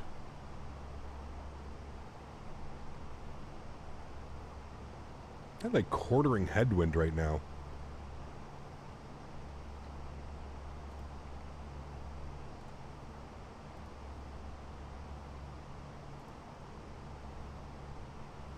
Virtual call? Oh boy, stay the hell away, dude. Stay the hell away from that garbage. Oh boy. You mean like X-Plane 12 did a good thing but making X-Enviro useless? Is that what he meant? I don't know. Actually, there was an aircraft show crash in America, not sure where, but the pilot ejected from the aircraft and he is well. Good. X-Plane 12 anti-aliasing gets fixed and they find a way to get photogrammetry type systems and they would be in a much better position. I don't think those things will ever happen, Matthew. We've been literally yelling at Laminar to fix the anti-aliasing for probably the better part of 8 years. I just don't think they know how to do it. I don't think they can. Without affecting performance to the point which is going to render the simulator useless, I don't think there's a way for X-Plane to fix the rendering system. Honestly, with this new rendering system that they say that they're using in X-Plane 12, I actually think it got worse somehow. I don't know how, but it somehow got worse than it was in X-Plane 11. I actually think X-Plane 11, even with its broken edges and shadows and taxi lines and all the weird stuff that happens with X-Plane 11, I actually think X-Plane 12 somehow looks worse. X-Plane 12 on different, like, you know, lighting and shading and that type of stuff looks far better than 11, but in a lot of things, in my opinion, X-Plane 12 does it worse. But I don't know, man. I saw that X-Plane was streaming the 340 last night, popped in for a little while, and it looked like a great time. I mean, I'm gonna be real with you, dude. I also stopped in right after my stream. He was finishing up his stream. Did you see the clouds? Everybody's toting about these new clouds, the beta version of the clouds. god damn, they are still atrocious. Atrocious, man. They look good when you're on the ground and you're looking up.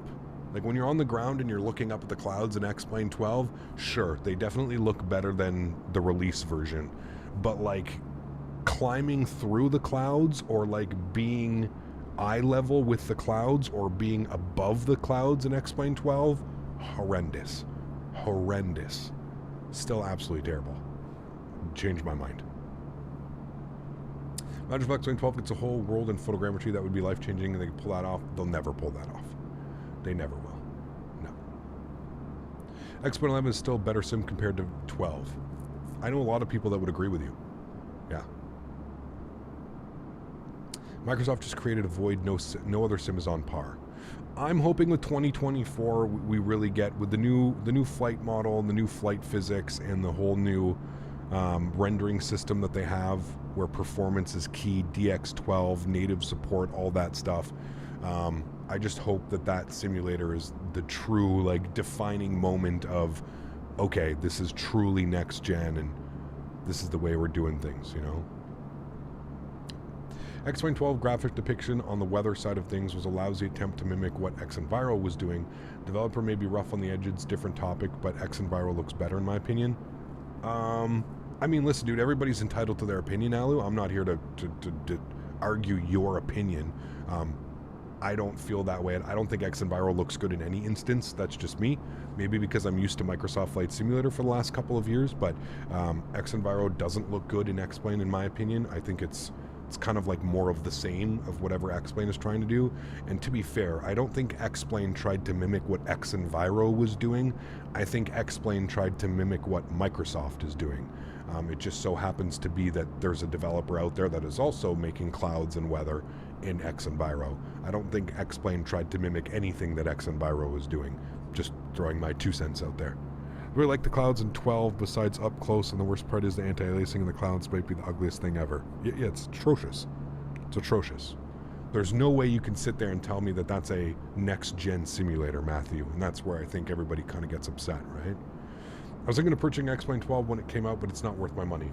I mean, listen, like I said, man, I don't want to deter anybody. You do whatever you want with your money, but, you know, I don't know. I feel like unless you're a real-world pilot or you're, like, real training and you get to actually go fly in the real world and visuals and graphics out the window don't mean anything to you, then I would say, sure, X-Plane may be a viable answer for you. But for 90-something% of us, that visuals are a huge aspect of why we choose to fly what simulator we choose. Think about why we buy scenery. Think about why we buy third-party airplanes and add-ons and stuff like that. It's to enhance our experience, right?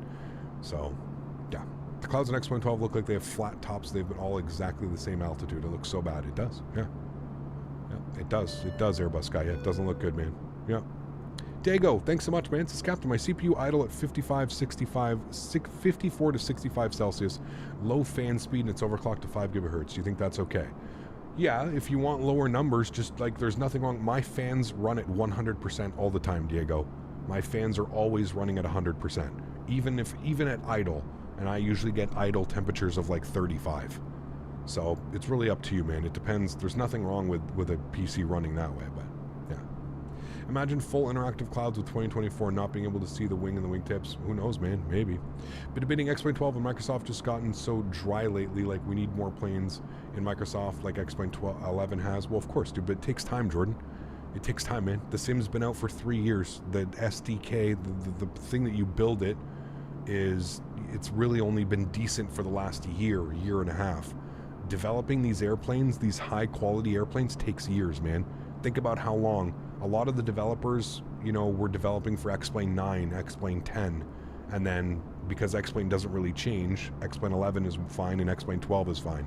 So you have to think, man, like people like Tolis had been like, before Tolis released the 319, they were developing it for like 6 or 7 years. So think about that. Think about how 8 years ago or 5 years ago, X-Plane was in the same boat, man. There just wasn't very much content out there. It's the same thing. You got to give the sim a little bit of time, man. It has to mature, and if you're the type of person that gets upset because things aren't coming, well, I hate to break it to you, man. This is the reality of flight sim. It takes a very long time for quality products to be produced. Takes a long time, man. You're talking years. You're not talking months. You're talking years. And this is with like 10, 15, 20, 25 man teams. You know, after almost a year of having X-Plane 12, I'm surprised how little was done. Puddles are atrocious. Anti-aliasing is bad. Scenery is terrible. Can't believe it's called a next-gen sim. It's laughable, in my opinion. But that's just my opinion. Again, if you prefer X-Plane 12, I don't think there's anything wrong. If you still believe and you're drinking the Austin Kool-Aid, that's okay. I put down my Austin Kool-Aid a couple years ago, and I can tell you that my life has become significantly better, especially when it comes to the flight sim world. I'm very happy with this simulator. There are some ups and downs, for sure, like any simulator. But as far as simulator experiences go, this has by far been the smoothest and best experience that I've experienced in flight sim. X-Plane was just a headache. Updating X-Plane, your I&I file, dealing with X-Plane and scenery and aircraft, just a fucking nightmare, dude. Yeah. No weather radar is still annoying. That's just because they don't want to open up the weather API. I can agree that it's annoying, but Kev, what's up, man? Good to see you, dude. Good to see you, dude. Brand new sim, brand new SDK. It was going to take a while to get the good shit on the sim. Absolutely. Yeah. Don't want to spam, but would you think about enhanced skyscape for X-Plane 11 versus X-Plane 12 clouds? I honestly liked enhanced skyscapes. I think it looked good. Yeah. Yeah. Charles, coming to the $5. His cap's on fire today, answering all those questions and comments. Love you, Charles. Huge no floaties, man. Thanks for your support, dude. Appreciate you. Thank you, thank you, thank you. Cap, I haven't flown all summer, so now 787 and the 747 base are better without the salty or heavy division mods. I'm lost. Yes, they are, Jonathan. Yeah. Hey, Cap, can you fly Ellen Air soon on stream? I've never heard of them. What do they fly? Arc Flight, what's up, man? Good to see you, dude. I wonder if devs for Microsoft 2020 SDK did a test bed for new products. CPT is on fire today answering all those questions and comments. Love you. Thank you, dude. Appreciate you, man. Thanks for the 5 bones. Appreciate it. Downloading terabytes of scenery feels 2 decades old, and my problem with anything with X-Plane. Do you know what kills me with X-Plane is the scenery INI file, man. The INI file. And if your INI file is not like exactly set correctly, how your simulator can just go absolutely haywire. That's what I hate about X-Plane. I hate how archaic the way that it is, the design mode of it. I just hate it. Hate it, hate it, hate it.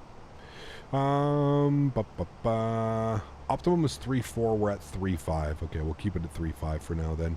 And top of descent's in 480 miles, slightly over an hour, but we're about to make a left turn here, and we're going to start getting a little bit of a tailwind. So probably about an hour till top of descent, chat. About an hour. There's a new scenery hub coming. I saw that, Andy. That is, in my opinion, I actually wanted to talk about that, Andy. Thank you for bringing that up. I wanted to talk about that today because I know a lot of us come from the X-Plane world and a lot of us have X-Plane experience. So a lot of you know what how X-Plane has the, it's called the Scenery Gateway. So basically you can create scenery using freeware. Laminar Research and X-Plane provide all like the taxiways, the runways, everything that you need to build a scenery, and you can build it for free on your time, and then it gets approved by a community manager for X-Plane, and then it gets added into the simulator. So what Andy's talking about is, it's called the Scenery Hub, and it's coming in the next World Update.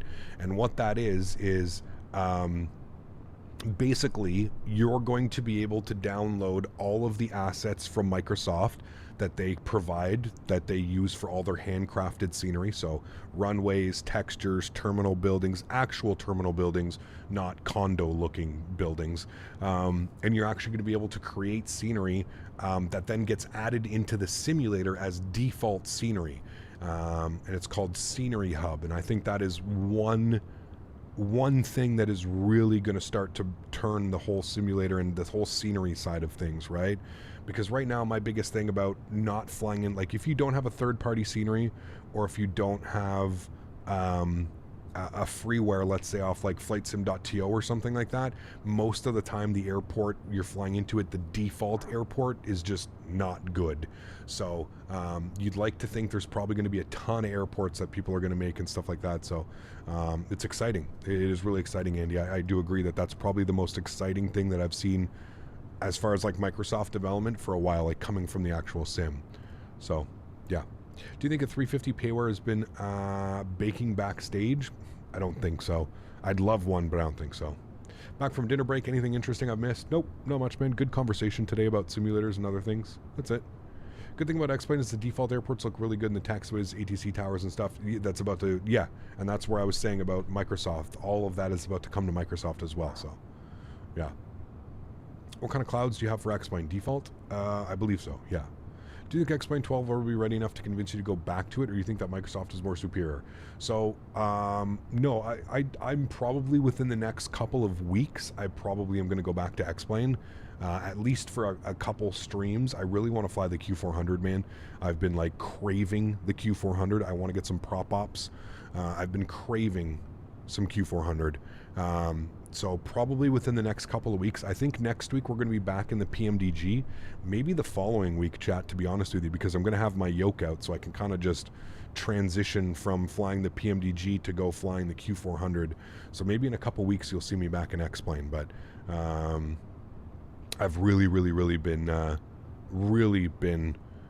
craving enough that it made me update X-Plane, and it made me reinstall the Q400 and update all my cameras and do all of that. So much so that I may even consider being back sooner or later.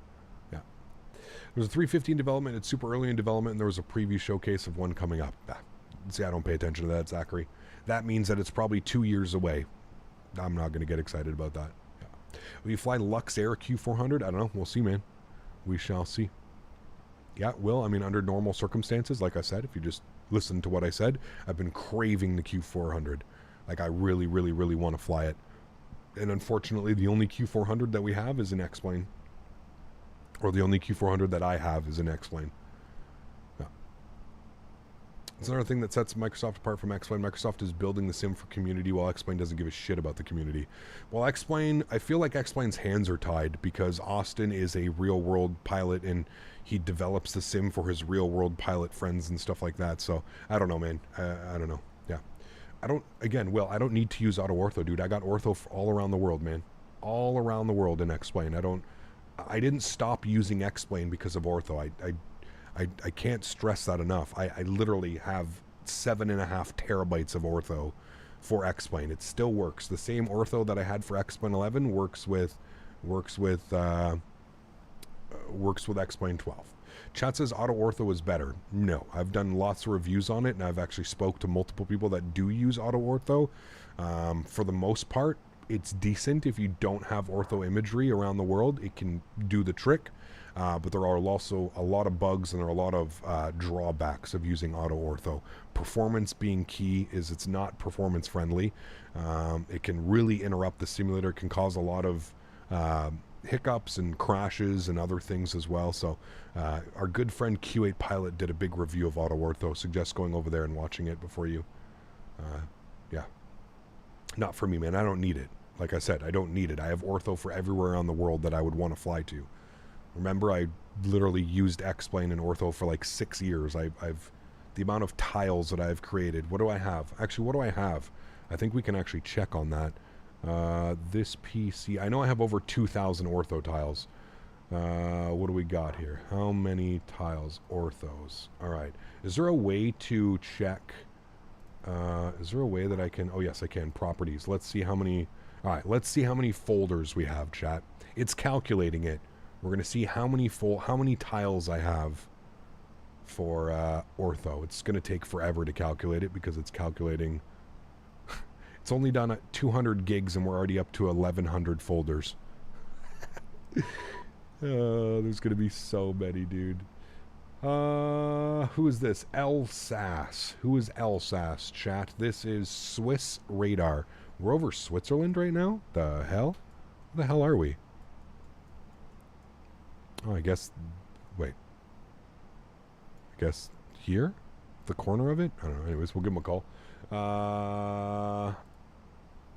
Alsace 13460.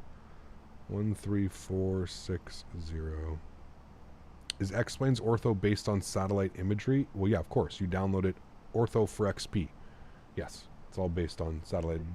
It's the same thing as Microsoft. You get to choose how you download it, Will.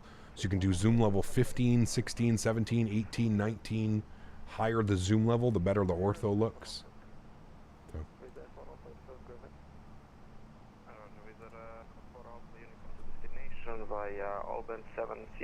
It's the same as Bing Ortho that Microsoft has, ironically. Yes, correct. Yeah. And then don't forget, I still have all of, like, you know, I have my entire US covered in vertical sim V states, which is all color corrected. Awesome. You know, I think ortho for XP ain't the way to go. Auto ortho is much. I mean, now, sure, Sergeant. Now, you have to remember, ortho for XP has been out for years and years and years before auto ortho was a thing, right? So a lot of X-Plane users already have thousands of gigabytes, terabytes of downloaded orthos, right? So, Swiss Radar, very good evening. EZ95 Golf Kilo, flight level 350. EZ95 Golf Kilo, Swiss Radar, hello, identified. Cap, have you kept all the planes Ortho Senior for X-Plane 11? I've basically just put everything over to X-Plane 12. So, yeah. Alright, it's still going. Still going with over 6,000 folders, chat. It's still going. We're only at 2.5 terabytes. So, if you don't believe me, there you go. 2.4 terabytes, 7,100 folders. Over 700,000 files coming up. Those are individual, like, ortho files. That's how much ortho I have. It's still going. It's going to be going forever. Like I said, I have 7.5 terabytes. Oh. Somebody's getting in trouble. Somebody's autopilot is mad at him. It's my favorite, dude. When you hear like a pilot cue up his microphone, you see that? Is that the highest resolution? I have it all over the place, Will. I have some that are zoom level 16. I have some zoom level 18. No. So just to give you an example, Will, one tile at zoom level 18 is like 50 gigs. So it's absurd. It's absurd. I couldn't stop creating tiles. At first my plan was to just do tiles around the airports, but I ended up covering the entire Europe. Oh, dude. I have all of the US, all of Canada, all of Europe, Germany, everywhere, dude. I have everything. Yeah. Cal, I'm curious, is not annoying the noise of the fans all the time at 100%? No. I have noise-canceling headphones on, Diego. I can't hear my fans at all. Yeah, now, like, if I take my headphones off, sure, I can hear the fans, but with my headphones on, I don't hear anything. Yeah. Zoom level 16 mostly is used around the airports, correct? So what people were doing is they were using 17 and 18 for the tiles exactly around the airport, because that's when you're lowest to the ground, so you would want to have the best visual out, and then zoom level 15 or 16 for the rest, right? So yeah, that's subpar Canadian ortho. Oh, it's terrible. I know. Terrible. That's when you hear the stall sound.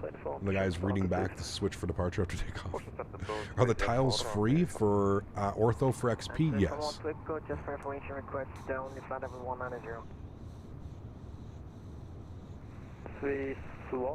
Yeah, no way, Airbus guy. I'm not getting that in depth into it, man. No way. Excuse me. Gab, do you think you're going to fly into St. Louis? Somebody made scenery for it for Microsoft. Maybe. Yeah, maybe, man. What zoom level does Microsoft use? I believe it is a 16, Will? I believe it's zoom level 16. The most common is zoom level 16. It's like, to me, that it's that perfect balance.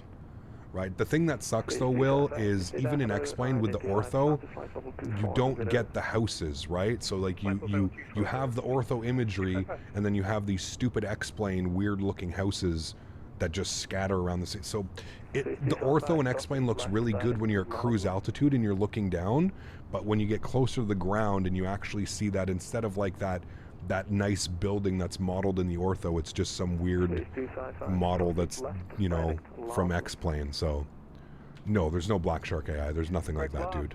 No way. You need SimHaven. I mean, SimHaven sucks on performance. That's why I've never used it. And it is better than default, but it's still nowhere near what these guys can offer, right? We're going to fly the 7.5 and X-Plane at some point or nah? Maybe. Probably not. I really only care right now for the Q400, man. So it's basically a 2D picture of the Earth. You are 100% correct. With then laminar research... yeah. With then laminar research buildings on top. SimHaven makes it a lot better on the new X-Plane 12, and with it I'm getting 70 FPS on X-Plane 12. Damn, you must be the only person ever, man. My performance sucks. I can't get it to go like above 40, 45 FPS. Yeah. Was watching London Controller, and that 4090 does some amazing things. Frame generation, dude, I'm telling you, man. Frame gen. To be 21 and to live at home still, right, R6? I wish, man. If I was 21 and I still lived at home, guess what, buddy? I'd have a 4092. Unfortunately, I am 35. I own a farm, and I pay rent as well at a separate location so I can stream and have my... So, yeah. The realities of life, unfortunately. Rob coming in with the 10 gifted members. Huge no floaties to you, man. Thank you very, very much for your support. Truly do appreciate you, man. Thank you, thank you, thank you. Extremely kind of you, man. Appreciate you. Guys, let's get some love and chat for Rob dropping 10 gifted members. If you are lucky enough to get a gifted member, please make sure you say thank you in chat. Unbelievably kind. Thank you, thank you, thank you, man. Does Chewy have a 4090? Yes, Chewy got a sponsorship through Microsoft with NVIDIA. So with his contacts at Microsoft Flight Simulator, Chewy was able to get a I don't even know how he got it, but he got some sponsorship with NVIDIA, and they sent him a 4090 FE, the base 4090 thing. You see Chewy working for Microsoft now? Yeah, of course. I was in his stream when he announced it. Flew out of X-Plane 12, especially long hauls. Can't wait to get long haulers in Microsoft so I can trash the X-Plane 12. Yep. For you, man. Do you know Swiss 001? I do. I met him at Flight Sim Expo. Yeah. How do you control the Airbus throttles with the keyboard? I have no clue. Keybinds. Yeah. He's working at Microsoft now, yes. He is. I want to buy a 40 series, but currently all the money going to ATP flight school, which I'm starting in a month. Priorities, man. It's all good. I understand, dude. Have you tried Flow? No, I haven't. Getting a 4080 with frame gen on 4K about 80 to 100 every high setting on Microsoft. Frame gen is very helpful. It is. Yeah, I agree, man.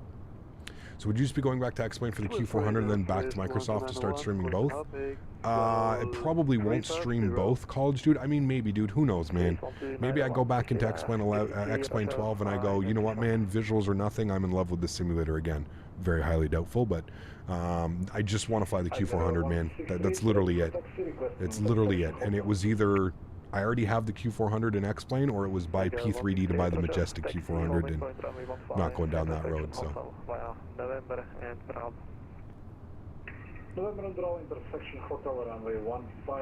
Did you like cloud-enhanced skyscapes? They were nice for X-Plane 11, yeah. Q400 stream soon? Well, yeah, don't book it. It's definitely not going to happen next week. I said I've been playing with the idea. I'm not confirming anything. This isn't a, hey guys, we're going to be in X-Plane next week. This is none of that. This is, I've been toying with the idea. I really want to fly the Q400, so I only have a Q400 in my Microsoft. So. Yeah. Sierra Bravo Hotel runway 15 with 4 Alpha uniform. Thank you. Well, there you go, Sean. That's awesome. Thinking of jumping back to FSX again.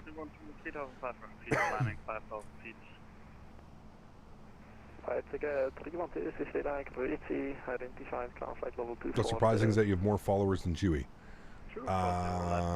Where? On YouTube? I mean, that's pretty common. He streams on Twitch. Are you saying that so you'd think a 4090 would be easier to get? Again, Will, Chewy has been doing this for many more years than I have. Chewy has a lot more contacts in the industry. It's not like Chewy sent an email to NVIDIA and said, hey, can you please send me a 4090? No, Chewy got his contacts at... Chewy got his contacts within Microsoft Flight Simulator to hook him up. Again, I don't have any contacts within Microsoft Flight Simulator. I don't really have very many contacts 5 Golf Kilo, proceed direct NITAM.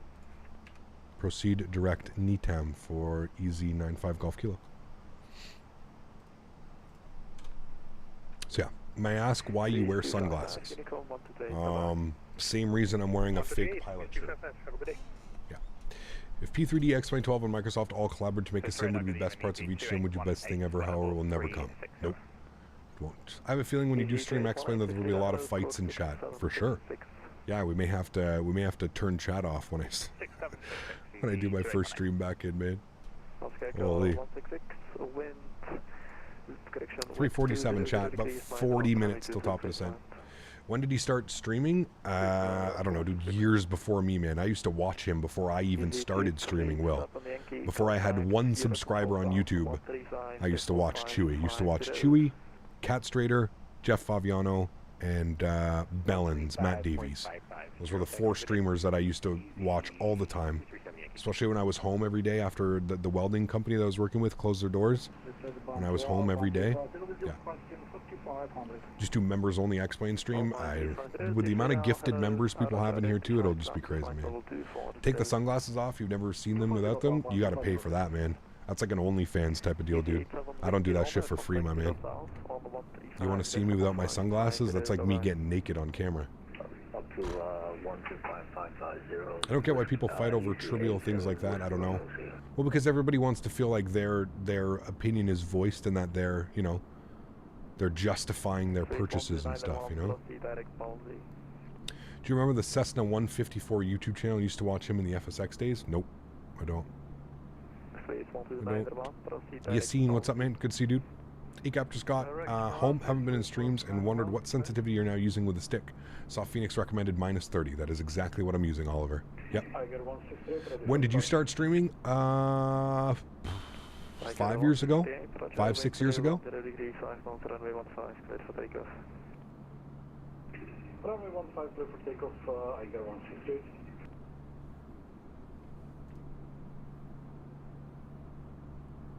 Q4XP in the 737-200 and 722 keep tempting me to go to X-Plane every once in a while, but that tempt has gone strong enough to drag me back to the archaic sim. Props to you for toying with it. Yes, that's exactly where I'm at. But I'm just toying with it. I haven't said like I'm for sure doing it, right? Just toying with the idea. $1,000 for a 15-hour stream. How much for a Q4 and X-Plane stream? That's just going to happen because I love the Q4. Cap, are you going to be an X-Plane 11 or X-Plane 12? 12. Yeah. ECAP, what is the next fly-in event? Good question. I probably want to do something towards the end of this month. We'll do another community event. I don't know when, but it'll probably be this month. I want to do another GA fly-in or something like that. We may all load up at our business jets this time, though. We may do some business jetting and maybe in like California or something.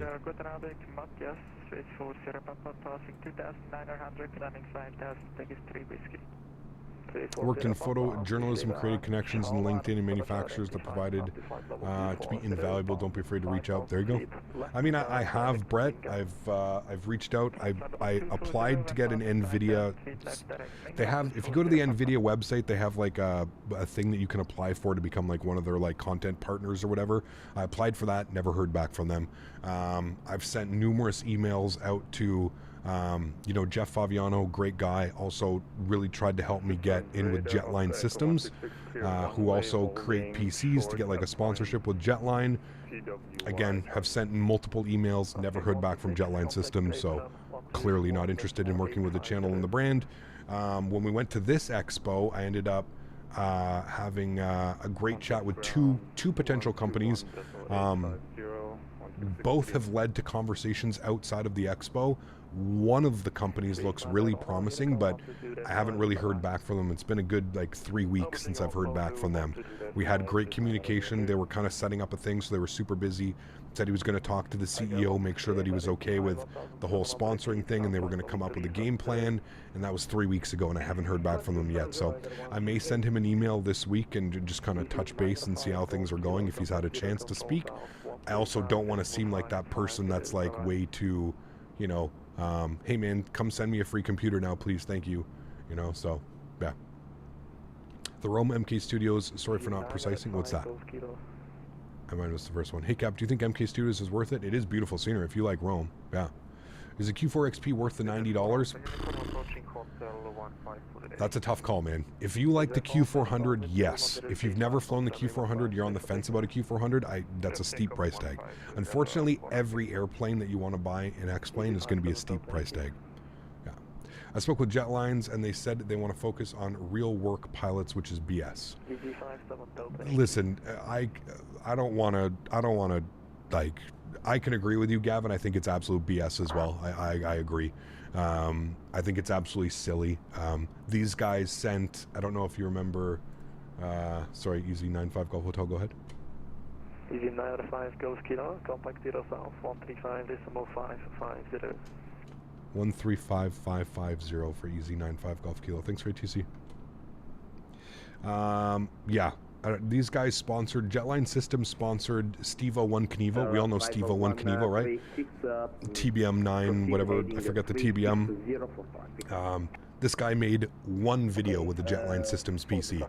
They probably sent him a $5,000, $6,000, $7,000 computer. This guy made one video streaming, not even streaming, did one video with his Jetline. Explain to me how that's more beneficial than sponsoring an actual flight sim community member that is going to have your logo, your name, your community name, everything that is constantly being seen by the flight sim community, the people that are actually going to want to buy your product, not the real world pilots that get to go fly in the real world. I would say probably 1 or 2% of real world pilots come home and do flight sim, right? Like most real world pilots, when they get home from flying their real world airplane, they don't want to jump into a simulator and go flying around. And you could tell in Stevo, great content creator, nothing wrong with Stevo, but you could just tell like he wasn't really interested in doing the whole flight simulator thing. You could just tell immediately. So it's crazy. Scott, have a great day, man. Have a great day, dude. Business school taught me that following up is never a bad thing. They made sure we understood not to badger, be way too pushy. Yeah, no, you're right. 100%. 100%. Yeah. It's exactly what I was saying, but if that's what their priority is, then that's what it is. Hey, man. I mean, I have a good friend, Les O'Reilly. You know Les. I go flying with him all the time. He owns an airplane. He lives here in Ottawa with me.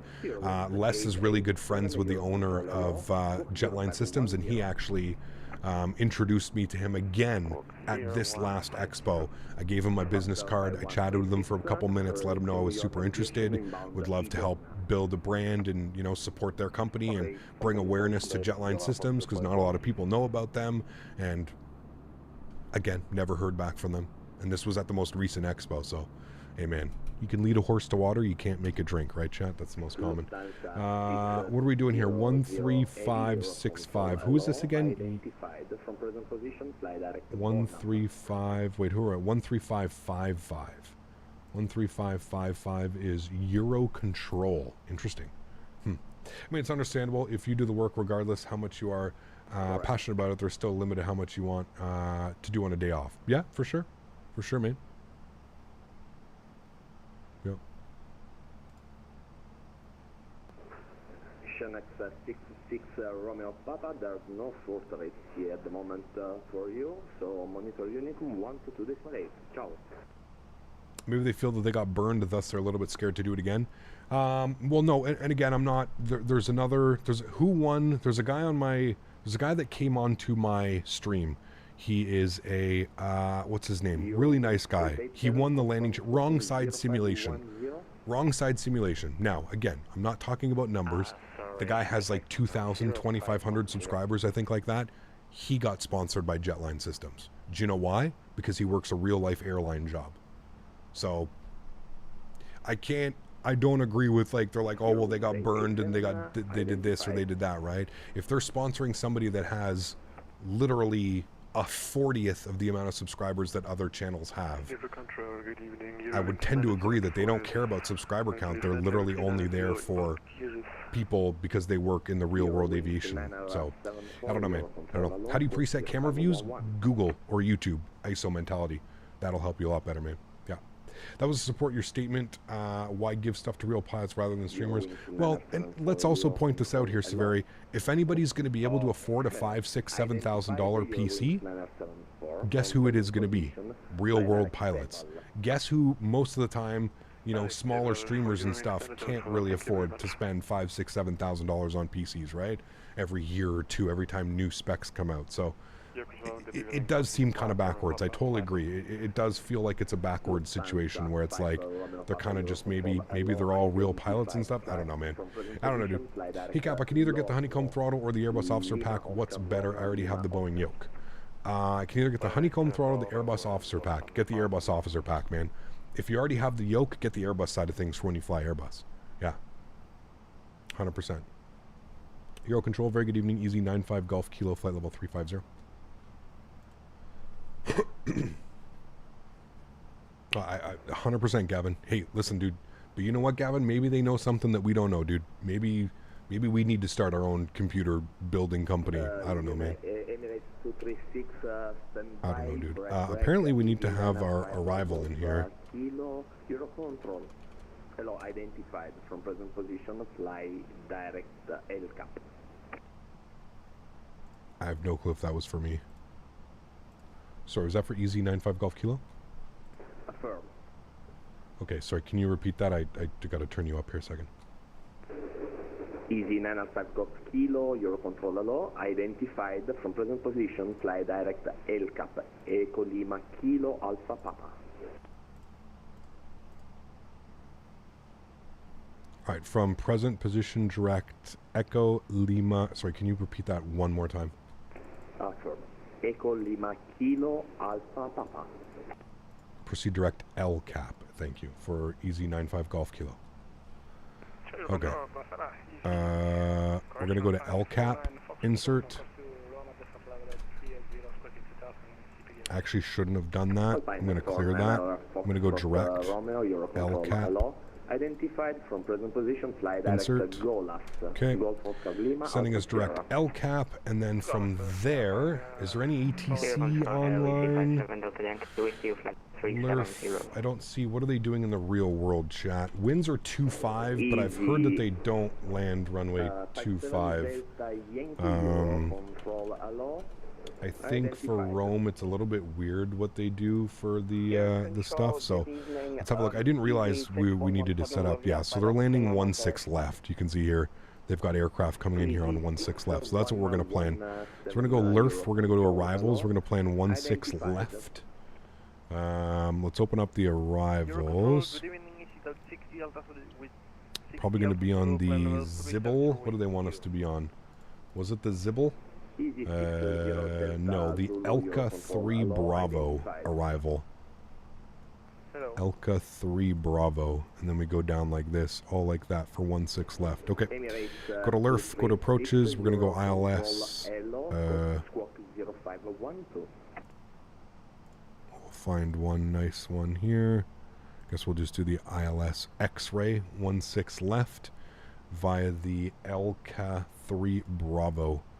So ILS X-ray, 16 left, the Elka 3 Bravo, approach vias, Exama, I think. Exama is probably where we want it. And we'll insert that. And we'll, I don't know why it's doing weird things. Put that onto heading mode for a sec. Then we'll insert that. And then we should be direct L cap. I'm just going to redo that again so it knows. There we go. Okay. And we're going to go to our plan. We're just going to make sure that this is all correct in our plan now, chat. Let's go through here. Bring this out here a little bit. All right, let's scroll through our plan. That is exactly how we're supposed to do it. And then if they want to vector us and give us other options, that's the plan.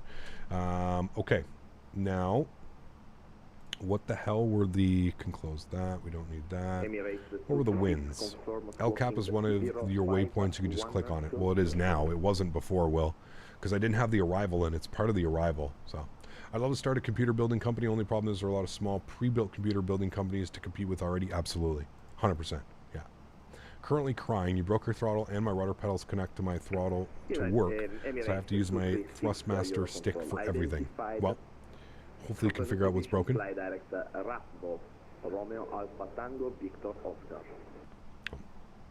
It was actually there before. Damn, was it really? Fuck. My bad, chat. Sorry, Will. I didn't see it. My bad. My bad, my bad. I gotta pay attention. I feel like I'm missing a lot of radio calls today. Emirates 236 Heavy, correct. Might just be me, but... Okay, top of descent, yes, like top of descent was like 300 miles away. That's why I was like, well, it's not a problem. We're 210 miles from top of descent, which seems a little bit crazy, but... Are there any restrictions? Like, we don't... What do we have to be? Like, there's no altitude restrictions, just speed restrictions, which is a little bit weird. 0 altitude restrictions. It's all speed restriction. It's kind of crazy. Anyways, we'll see. We're direct L cap now. We need to be at 270 knots at L cap. There we go. Did you buy the mini FCU? I didn't buy it. I'm supposed to be doing promotional for it. I don't know what's going on with that though, man. It's been kind of quiet, to be honest with you.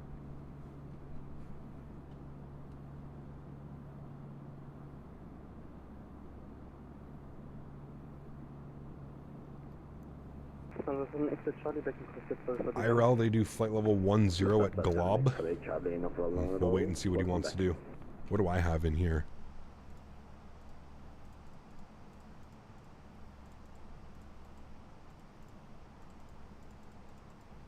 I don't even have Glob in here. It's not even a waypoint.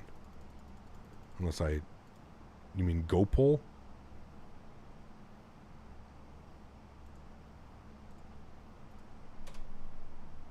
Study 905 Tango approved. Call one back. So there's nothing here that says like 10,000 though, so I don't know, man. There's nothing that says 10,000. I would agree with you. I think it's kind of insane. What do they have me here? Am I still at?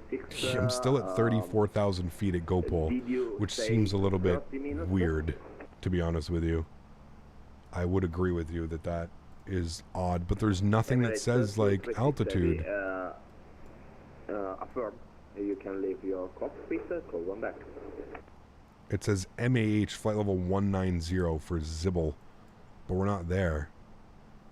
Flight level 19 for LCAP. Okay, well I'm gonna put that in here. LCAP at 19,000 is what I'm gonna do. I'm just gonna go off what it's saying on the chart and insert that. And then that kind of does the rest of it normal. Birdie, hey mate. Dickhead. What? Sorry. Hi, Birdie. Just ignoring. You've got to be the worst person with your cell phone, Bert. I swear to God. Probably because you used to always have to have your cell phone in your hand at all times. Wink, wink, nudge, nudge. They don't always give it to you. I mean, but I don't think we want to be at 34,000 feet that close to the airport, right?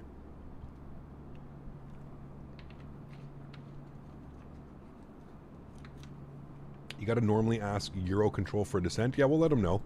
I mean, that changed it from 200 and something miles to 93.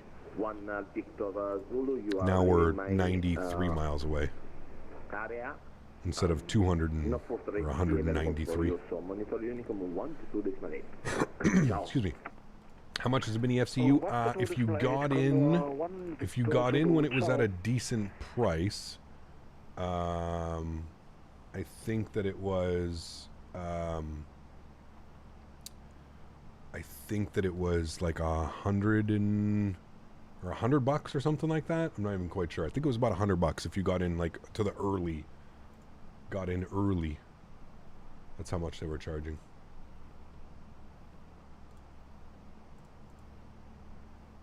Nosedive descent? Nah, it's fine. That's why we programmed it in nicely. LCAP for 19.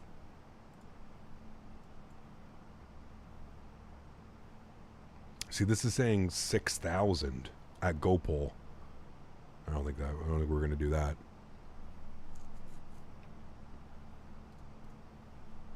Just going to make sure that it has this in here correctly. LCAP, Buyback, GoPol, Ravix, Ligbu, Isalu, Vacab, and then we're down into all of those. Ravix, Ligbu, Isalu, Vacab, and then we're into all those. We'll see what he wants to do. Yeah, I'll leave after stream, Bob. I'll probably be there like 4:30. I'm going to try and beat the traffic. So I'll leave right after stream. It's a short stream today. I was live for almost 5.5 hours yesterday, so it's only one flight today. I'll leave after this. Let's not miss any more calls today, Jack. 312 Eurocontrol, hello, squawk 0516. 0516, not 312. Eurocontrol, hello, live. Is there anything good at, did you go to the OZ today? Is there anything good down there?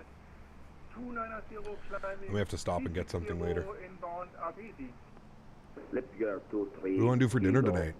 You want steak or something? What do we want? Go to Farm Boy? When you stream next, where are you? We're going to stream on Thursday, and we'll be back in North America. Yes, it's my fault. 340 is not my... I love the German accent. Yes, it's my fault. Got a little airplane down here.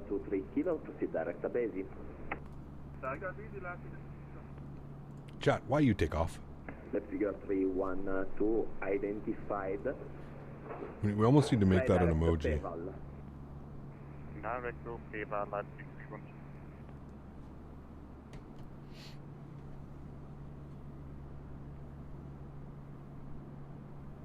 Radio check. Turkish 3 5 by 5. Lima, Eurocontrol, hello, squawk 051. That sun is setting nicely. Real nice.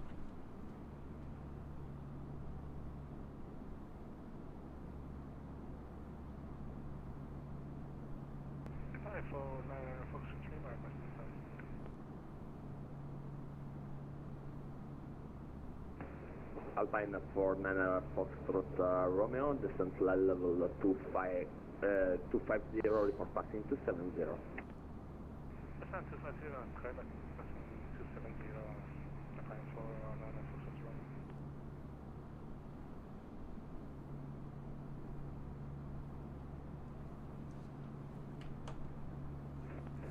I wake every day and say to myself, poor Patches. Hey man, Patches did it to himself. Patches did it to himself.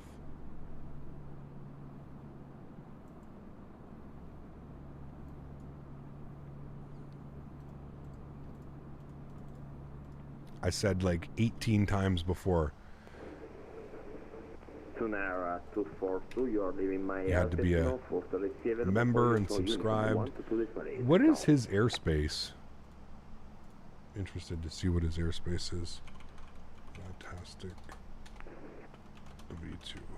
Royal Air Maroc 910, contact Athena Control, frequency 129.675. We're about to go into... Okay, we're actually about to...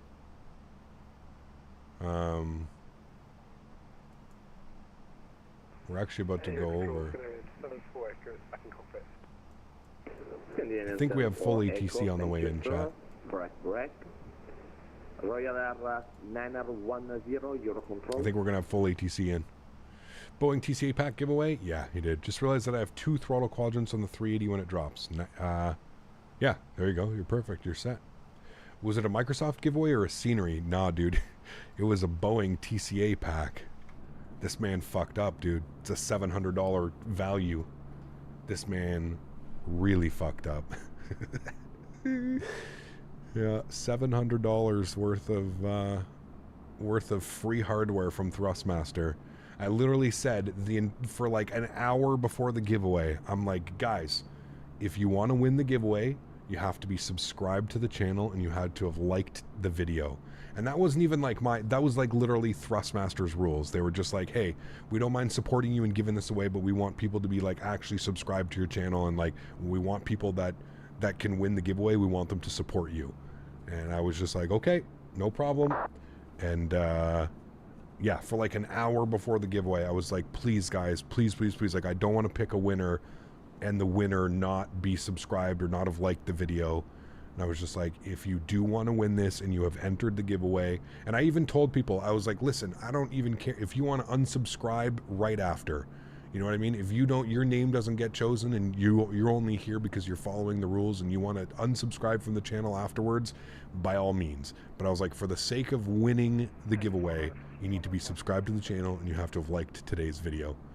And my man, we picked the winner, dude, and it put me in such a shitty position too. Like I was just like, god damn it, man. I hate having to be like that, you know. I hate having to be that person that's just like, man, you fucked up big time. You just lost out on all of that stuff. Yeah. No, there's no giveaway. We're talking about what happened to Patches. Yeah. When you're flying on Nat tracks and you get a cell cow from Gander or something, what are you meant to do and how should you react? I think there's a website that you have to go to, James, to be honest with you.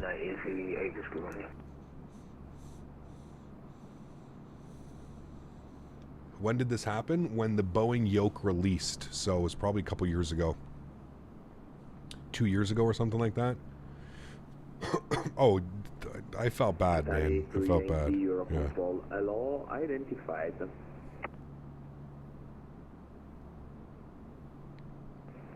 Receive.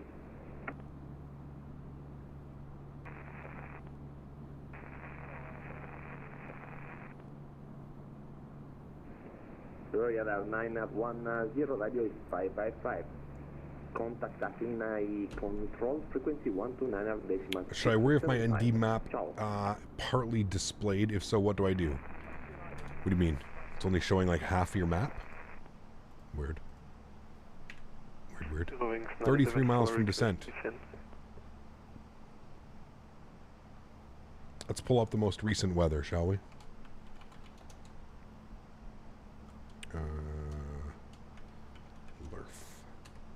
Eurowings 974 level 250 initially. And initially flight level 250, Eurowings 9. Alright, winds are 240 at 5. Shouldn't be any issue for 16 left. We'll see. 26 degrees. Warm. QNH 1016. And our minimums, if we're going to be on 16 left, will be 214. 214 on the minimums. Good. Cool. Remember patch 1 fix and 2 for FSX, Pepperidge Farmer members. I do. My airspace no ATC available at the moment, so Unicom 122.8. Ciao. No return flight today? No, just the one leg, man.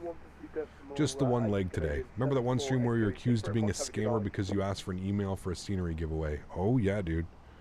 Yeah, man, the big old bad streamer over here. No, what he was saying was he said that we were taking everybody's emails and we were selling your information. That's what, to be exact, that's what he said. He was like, if I win this, he's like, I'm pretty sure you're just taking my email and you're selling it to people who are going to spam me and stuff. And I was like, yes, that's exactly what I'm doing. That's exactly what I'm doing. Never mind that I need your email account to credit your account with the scenery that you just won. Yes, you are correct. I'm selling all your personal information. I'm making pennies off your email address. Thank you. Is FS Realistic worth it? Absolutely. On my top 5 add-ons. Garnet. Yeah, 100%, man. The one thing I really like about FS Realistic as well, Garnet, is if you're unsure of how you should like set up an aircraft and what tools and systems you want to be using, you can go to the profile cloud and there's a ton of like, you know, V1 simulation, real world A320 captain. You can go over and you can download his, right? So I've got mine up here, no sound effects, just camera effects. So there's like, you can go in and you can download a bunch of people's presets and stuff. Chewy's is right there as well. So there's a bunch of stuff that you can download. So yeah, it's really cool. How do you lower the shaking? Well, again, just go through it and go to your effects and which shaking effect are you talking about? Like when you touch down, when you do whatever, right? If you touch down, there's movement. There's usually a movement slider that you can move. Yeah. How come you don't stream in the evening in the US? A lot of my viewership is in the UK, man. I have quite a huge following over here in Europe, so I cater to both kind of scenarios. You'll be happy to know that in September I am switching my schedule slightly. We're moving to having 2 streams on Thursdays. So Thursdays we're going to cater a little bit more to the evenings of the US. So yeah. What's so great about a fake camera shake upon touchdown? It actually makes you feel like you're touching down, Will. You know how there's like usually a little bit of movement when you touch down? I don't know if you've ever seen what the simulator looks like when you don't have anything. A 700 foot per minute landing looks like a butter. It's very unrealistic. I like some type of movement. There's always movement, shaking the camera, whatever it may be. You don't use FS Realistic? I mean, you should try it, dude. It's probably the single greatest it's like I said, it's literally my top 5, top 3 add-ons for the simulator. It is, you'll see. Use it for one day and you'll never be able to go back. Promise you. I mean, as a real pilot, I shouldn't have to explain that having camera shake and stuff is very immersive. Like I said, go watch somebody that doesn't use it.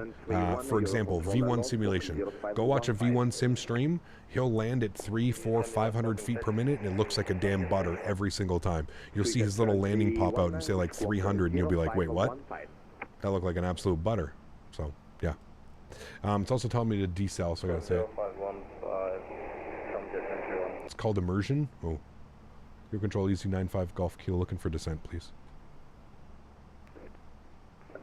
Easy 905 Golf Kilo, you are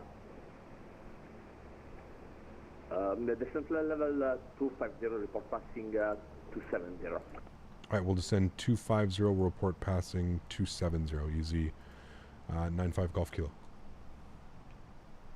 Alright, we're starting our descent. We're going to throw a little bit of ground spoiler here. 57 Delta Yankee, request LCAP 3 Alpha arrival for Rome. I don't know why it won't go into... Yankee at the moment, Roma radar is not online, Roma approach isn't either. I don't know why it won't go into managed mode, so I'm just going to go into open descent. I don't know why it's not going into managed mode. It's saying my top of descent now should be all the way up here. It's weird. Do you think you're going to hit 100 subscribers next year? Probably not, man. Flight sim, dude. Flight sim is very niche market, man. Very niche market. It's weird, like, it just moved, it keeps, like, moving my top. I think we broke the top of descent, chat. It keeps moving the top of descent. It keeps moving it forward and stuff, so we'll see. And then if I go into manage descent, it's too much. You can't do manage descent in specified speeds. Interesting. Left you are 23 kilo, leaving my airbus no ATC available for you, so Unicom 122 decimal 8. What if I go with like a normal cost index? EG6117, sorry. Interesting. For some reason my aircraft is not showing my top of the I had no clue. Thank you, Andy. I've never had that happen to me. I don't think I've ever had that happen. And now my it's back on track for the descent. Really weird. Really weird. Look at that sky out there. Beautiful, man. From your destination, I would suggest you descending within 100 miles. Roger. I don't know why we're descending at 6,000 feet per minute right now, but we're doing it, chat, no problem. Enjoy your flight. Ciao. Sure there'll be a new influx with 2024, maybe. Yeah. Thoughts on YouTuber Air Force Proud?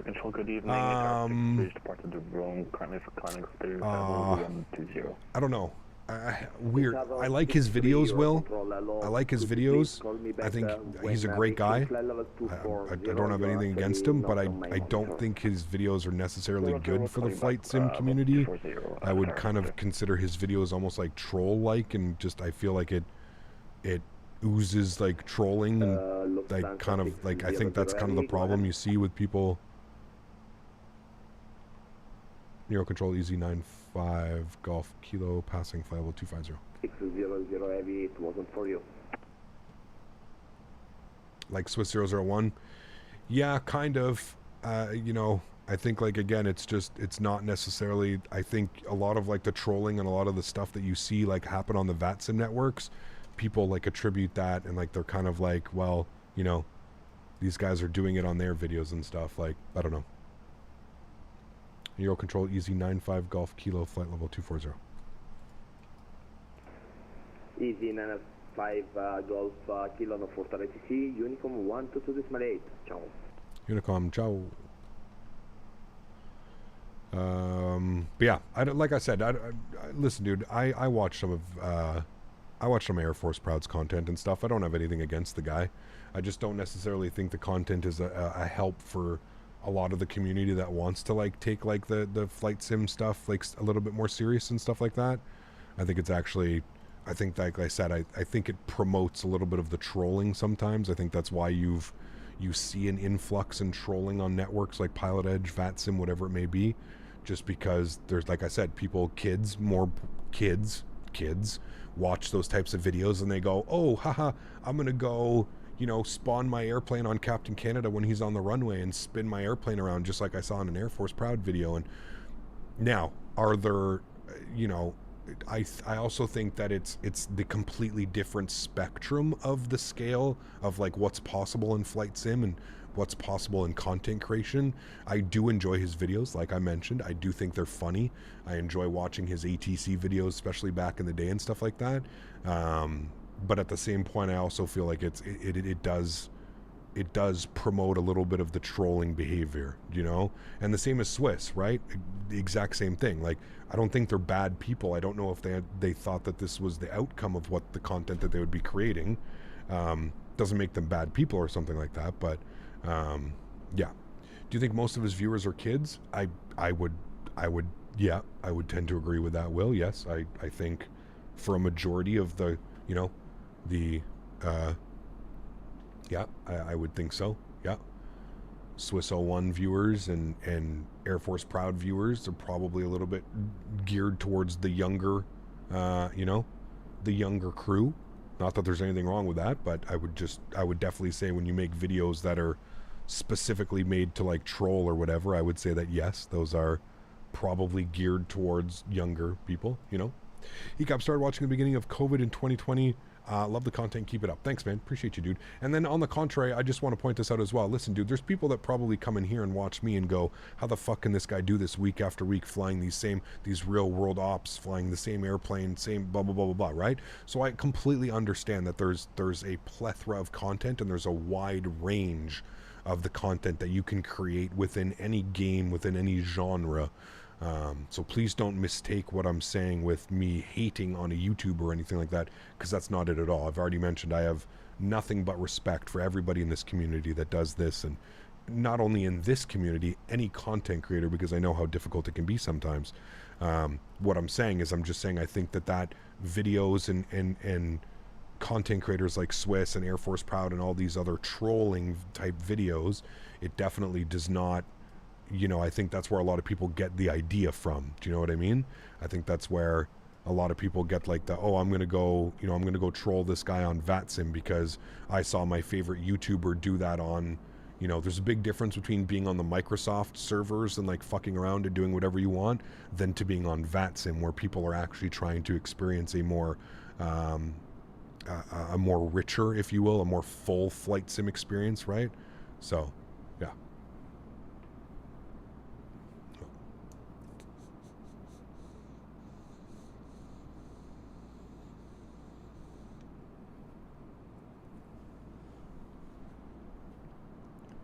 I started watching you. Sorry, I got that one. The reason the McDo wanted you to do a managed mood was due to vertical speed. Vertical and selected speed can be used together, and vertical overrides selected speed.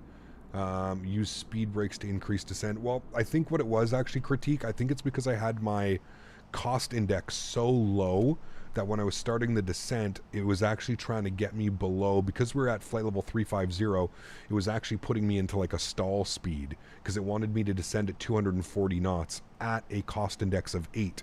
As soon as I bumped up the cost index and I gave myself a little bit higher of a descent value, I was able to throw it into managed mode, no problem.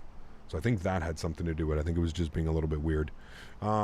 Speaking of which, let's go to, I don't even know, like I guess 4,000 feet is where we want to go to on managed mode. I don't know. We'll throw that in there. I thought I had ATC online, but we'll wait. Maybe we don't have anybody online.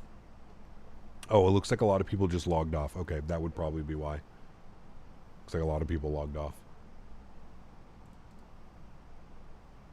Cap just took off. Toga LK flashes on the PF day. I don't know what that means. Neither do I. Have to ask an Airbus professional. Yeah. Amateur actions are usually attributed to kids. Yes. Or people seeking attention. Yes. Like I said, I love the content, man. I've laughed at Air Force Proud videos more than I haven't. He's a great content creator. I'm not, don't take anything away from that. I'm just saying the content that he creates, I find it also promotes. I think that's why you see an influx, right? Both him and Swiss. I mean, both over, isn't Air Force Proud like over 1 million subscribers now too? So like, clearly the type of content that he's producing is enjoyable and people are watching it and enjoying it. But I feel like there's also a downside to that, right? As well, it also is. It's also there, and it promotes, you know, some of the not the best behavior that you see from people. So that's it. No issues. Fenix, some bugs. easyJet always uses much lower cost index than this. Could be some other issues. Could be. Yeah. I don't know. What settings you got ticked for the Fenix app? Nothing, Vess. Nothing. You shouldn't need to do them. You shouldn't need them either with nice beefy PC. Should be fine.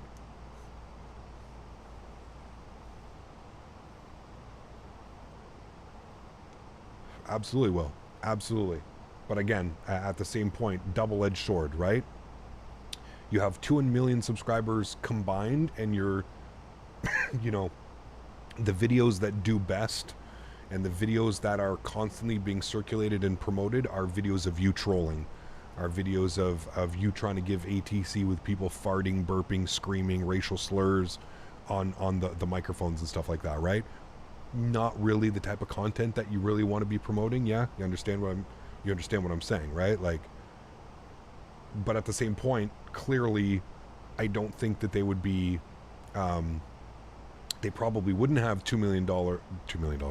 They probably wouldn't have 2 million subscribers if they were just doing videos like I'm doing, right? Because I can confirm, I've been doing this for years. When you create this type of content, this is a very, you have Flight Simulator, which is very niche, and then you have Flight Simulator where like you actually try and take things seriously and do things the way that they should, right? Which is like even more niche than the already niche market that you're in. So, yes. Hope that makes sense. Excited for Fenix A321? Yes, so am I. Yeah. Does Simber free the airline that you put in the base of the cost index off the airline? No, it's random, Sean. I don't think that they have like a base of any of that. Yeah. Pap, out of the 3 long haulers we have right now, 7874 and Headwind 330, which is your favorite long hauler? I mean, I don't know, dude. That's like asking which of these 3 least favorite foods are your favorite foods. I don't know, man. It's a tough call. They're honestly all not. They're not really any that good. All of them. They're okay. They do a decent job, but I don't like. If I had to fly them every day, I don't know, man. Yeah. I figured it out. It's safety auto thrust feature that lock the throttles at full power. Need to reactivate the auto thrust again and disable it. Well, there you go. Just finished my first Faten flight from Manchester to Bristol. I think it went well. Awesome. Congrats. Still trying to fly the Fenix for the first time. As soon as as work gets off my ass, gives me free time. There you go. No, but you can find the cost index for each airline. They tend to have different cost index per aircraft. Yeah, but where do you find that information? Other than like a Reddit post, somebody making a post on Reddit or something. How do you find the true answer without getting SOPs or something, right?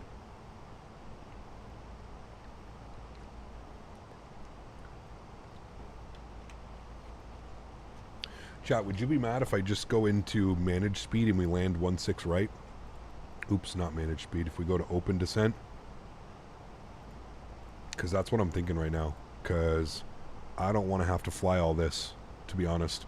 We can just come in and land 1.6 right. The real airplane, the real flight that happened earlier today, landed 1.6 right. Because they're taxiing and parking all the way over here. That's the real flight. You can see that's exactly what they did. They came in on the same arrival that we are, and then they got vectors into 1.6 right. Me thinking that's what we're doing, chat, instead of flying this whole crazy ass approach. Me thinking that's what we're doing, chat. Flight plan, arrivals, ILS 1.6 right.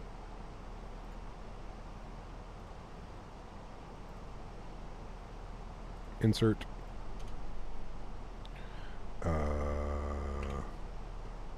We're going to go direct to, what's the 1.6 right. What is the waypoint? Suvok. Where is Suvok?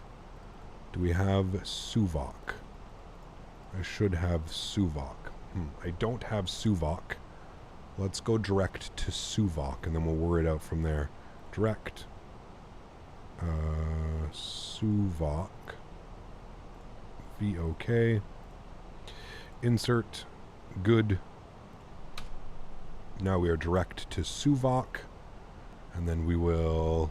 How do you remove... Isn't there a quick way to, like, remove all of these, or do you literally have to go through and clear, like, every single one? Like, do I have to go like this? Clear. Clear. Clear. I thought there was an easier way. Or is there not? You do literally have to clear, like, one by one.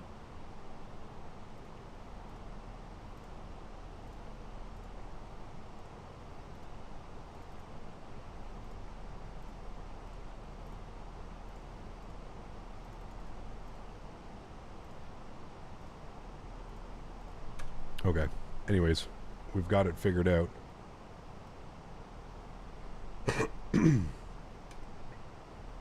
Now we are direct to Suvok.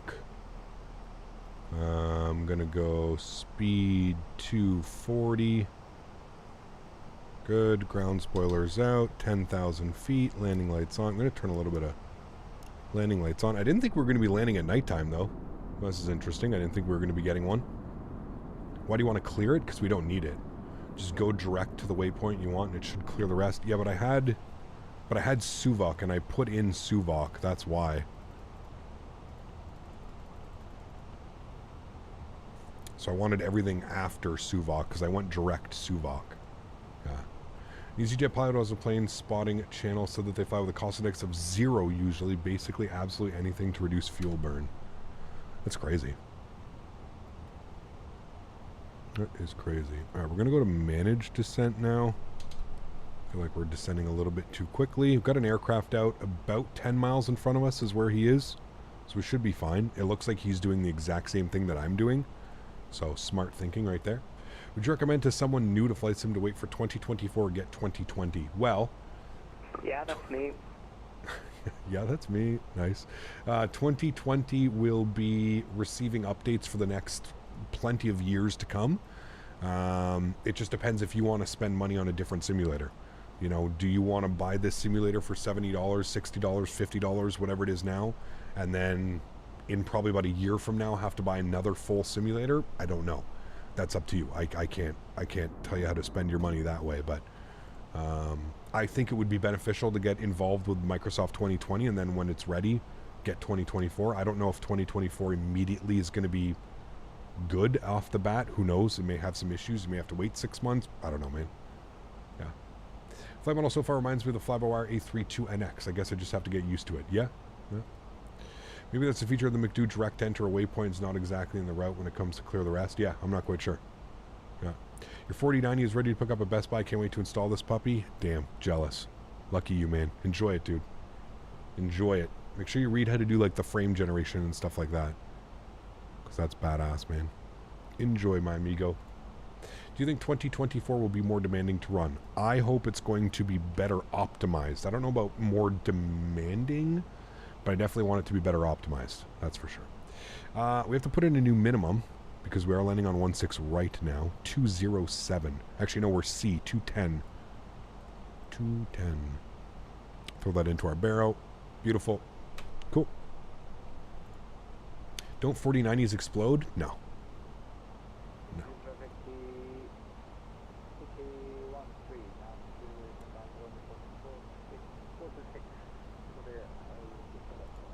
Alright. So Suvok, and then does it have Maven? I don't think it had Maven in there, did it? No, we need Maven.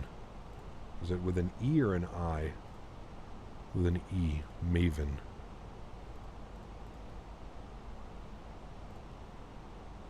I can't put it on the decel, that's right. Maven.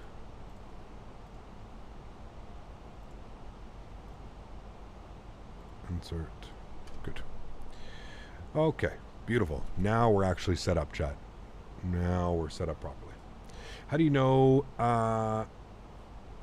how did you know that you were Charlie and not A? From chat. Chat is constantly correcting me. Thankfully, chat's making me a better pilot. Yeah. That's how I usually know we go with C, just because and don't tell me why. It's something to do with the classifications, the categorization, that's not a word. The categories of the type of aircraft that you're in. Yeah. I'm honestly just curious as to what differences we would actually see in 2024 over 2020. Yeah, for me it would be, I'm really looking forward to performance increases and stuff. That's my big thing. Major performance increases, that's what I'm looking forward to the most. So, yeah. 49 issues with the power connector, but I think that's since been resolved. Yeah, that was on, like, release. They were having those issues. I do remember those. Yeah. A320 is a Code C aircraft. See? There you go. I don't know why. I couldn't tell you why it's a Code C. I just know through years and months of flying this aircraft that chat told me that it's a C, and that's what we go with now. Flying into a typhoon right now. The weather radar is just red. Jesus. 737-900, I believe maybe the others are C's. There you go. Are we going to do any of the jobs in 2024? We'll have to see, G-Mark. If some of them are appealing, for sure. I wouldn't see why not. Yeah. What's your speed at the moment? We are at 210 knots indicated. It's the landing speed of the aircraft? Ah, that makes sense. What's your favorite type of 737 to fly? Mine's the 600. It's a rocket ship with the 900. I like the 7 and 8, to be honest with you, man. Sounds like you're going fast enough. We can slow it down a little bit. The 700 is my the 700's an absolute little sports car. Love the 700. But yeah. Alright, so he's going on the left side. We're going right side. Perfect, chat. This is looking great. Let's go to armor localizer. Intercept altitude is 4,000 feet and or 2,500. We got it at 4,000. So we'll arm that. Let's go flaps 1. We'll just make sure we get that. And we'll bring our speed back down to 190 just to make sure that we can kind of stay in tune with that arrival. We've got glide slope, and there comes localizer. Beautiful. Loc cap. Wonderful. There we go. Loc star. How can I find the 900 ER flights, not just the 900? Most 900s that you see, Timothy, are 900 ERs. There's not a lot of airlines that got the 900 without the 900 ER. Oh, yeah. Parallel landing. Well, he's a little bit in front of us. He's actually probably about 5 miles, maybe a little bit less. What I will do is I will slow down to 210 as well. If you can keep the 18 till 6 and the 160 till 4. So he's got him back here that he's talking to, and then we've got an aircraft back here as well. Busy. We're all kind of coming in right now. Perfect. Have a good landing. You as well. Rome traffic, easy 95 Golf Kilo, about a 10-mile final, 16 right. Rome. Do you think Navigraph is worth someone starting in Microsoft? Yeah. I would say so. Alrighty, chat. She will be a good one. Are you doing the return flight? No, just the one leg today, man. Just the one leg today, dude. We've been airborne for 2 hours and 10 minutes. Just the one leg. Alright, about 8 miles out. Let's go gear down. Flaps 2. Bring that speed back to 170. We'll make sure that our approach speed is activated in the McDo. Not direct, sorry, performance. Approach phase is activated. 140 on the V approach. Good. Let's go get our runway turnoffs, nose lights, and wing lights all to the on position. Navigraph and Simbury for essential. I would agree. I would definitely agree, man. All right, dim those bad boys. Good. Let's get final approach speed plugged in. Let's go flaps 3. And Rome traffic, easy 95 Golf Kilo, 5-mile final, 16 right. Rome.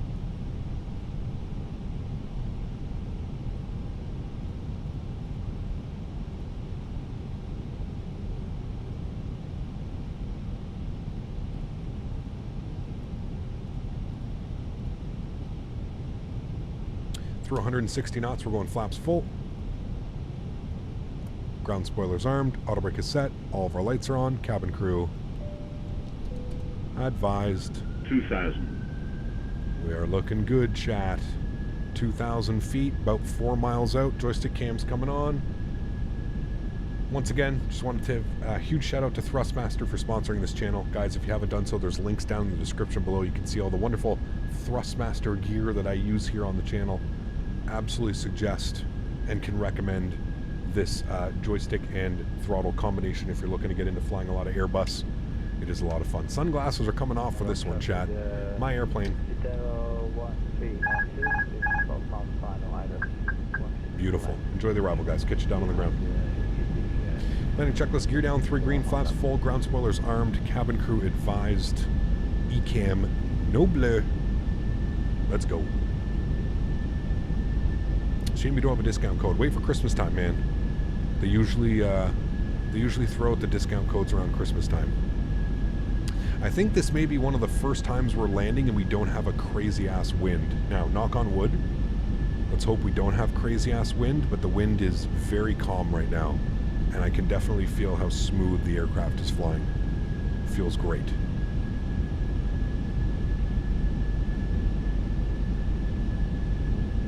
$1,000.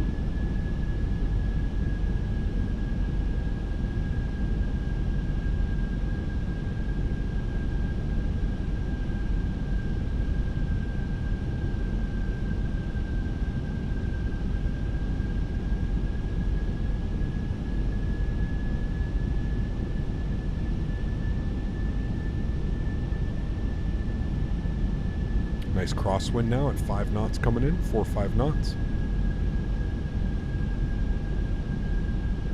500.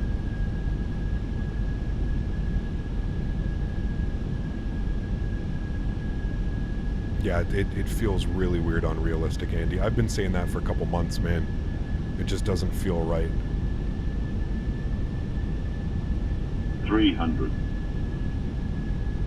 Like, I understand that the winds and the weather are dynamic, but it just doesn't feel right. 200. Minimum. Continue. 100.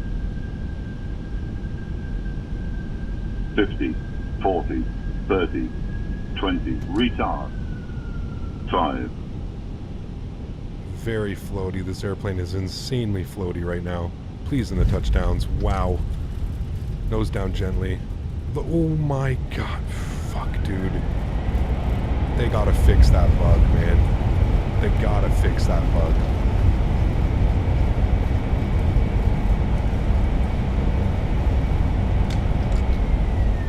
$70 knots. They gotta fix that bug, dude. It's gnarly, man. Absolutely gnarly. Like, the nose, there's no in between. The nose either slams to the ground or it either does that where it just pops back up on you and wants to go flying again. It's such a bug, man. It's so crazy, dude. And like, you have no clue, like, you have no clue when it's going to do it, how it's going to do it. So like, you trying to fly, you know, there's literally a saying, fly the nose to the ground. It's impossible to fly the nose to the ground right now. It literally just, it's either blowing up and going crazy or slamming to the ground to the point where you have absolutely no control.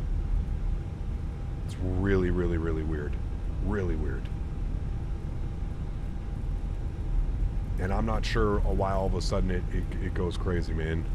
If you try and catch it, it floats back up. If you don't try and catch it, it slams down. That's what I mean. There's zero in between.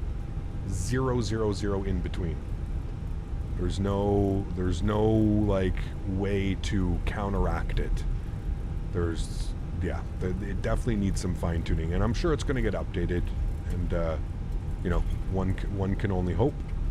Hopefully, in the next update, it gets updated. Now we're looking for gate. Was that 807? 807. Gate 807. Do you know what we didn't do, chat? Because I forgot a replay. I'm sorry. I'm a bad streamer. Bad streamer. Apologize. What we aim to get an accurate landing on center line. Yeah, I mean, listen, it wasn't a bad landing. Was it floaty? Absolutely, 100%. But I think some of the main things that everybody has mentioned about this aircraft right now is it's extremely floaty, and the nose wheel is very, very, very, very weird right now. It's doing weird things. And I'm not the only one. There's been like real pilots that have been flying it that have also said the exact same thing. Yeah. Before each flight, you have to turn on the replay because I do, and it's annoying. Yes. There's one thing on flightsim.to though, and you can change that.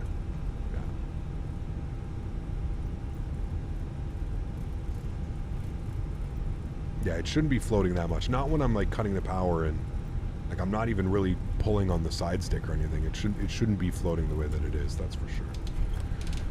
All right, let's get everything cleaned up. Let's go ahead and get our APU spooled up. Those can come off, that can come off, those can come off, that can come off, that can go there. APU can get spooled up. 807 is all the way down here at the end. It floats like hell and then it smashes. Well, that wasn't a smash. We were right there the whole time, man.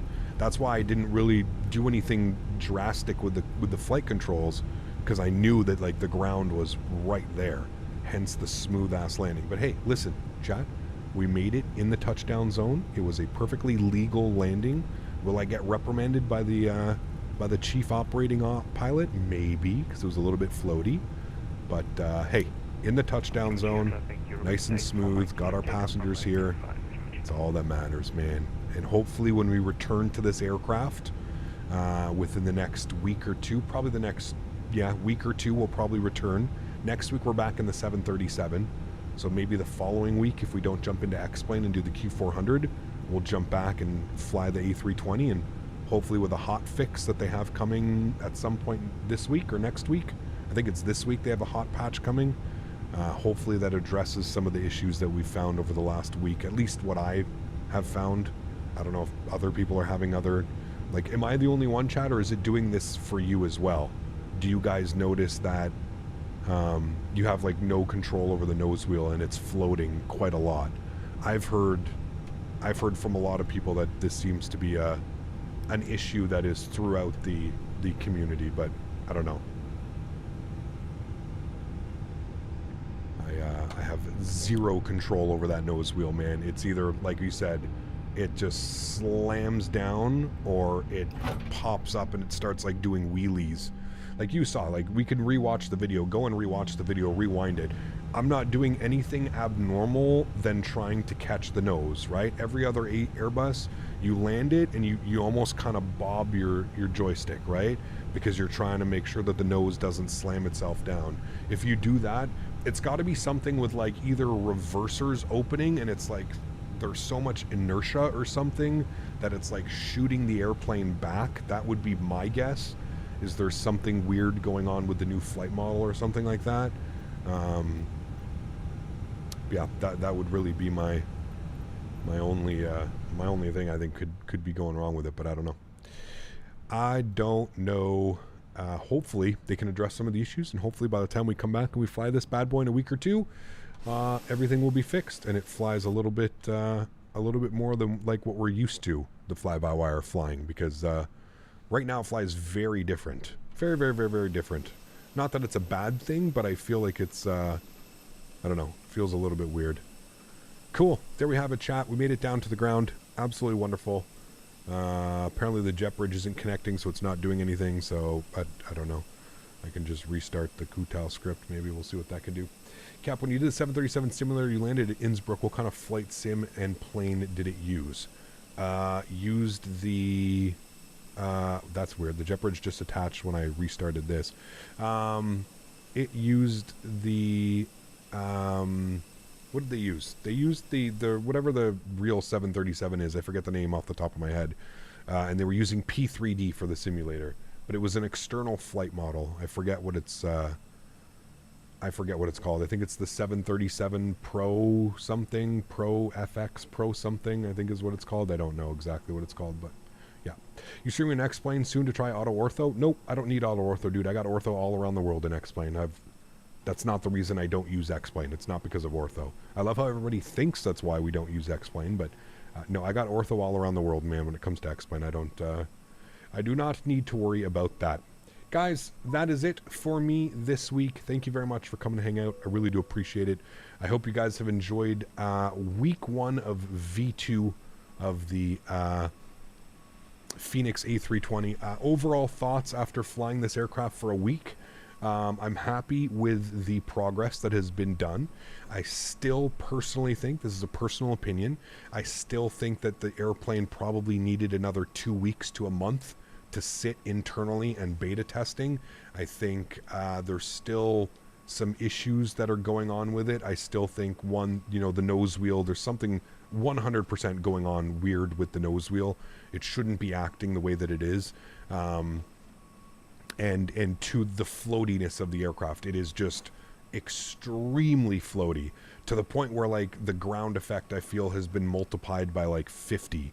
It just does not want to touch down. Like you're there, you saw that. We basically hovered for like 5 feet, less than 5 feet for a good 50, 100 feet, you know? So there are some improvements that need to be done, but I think overall they're definitely on the right track.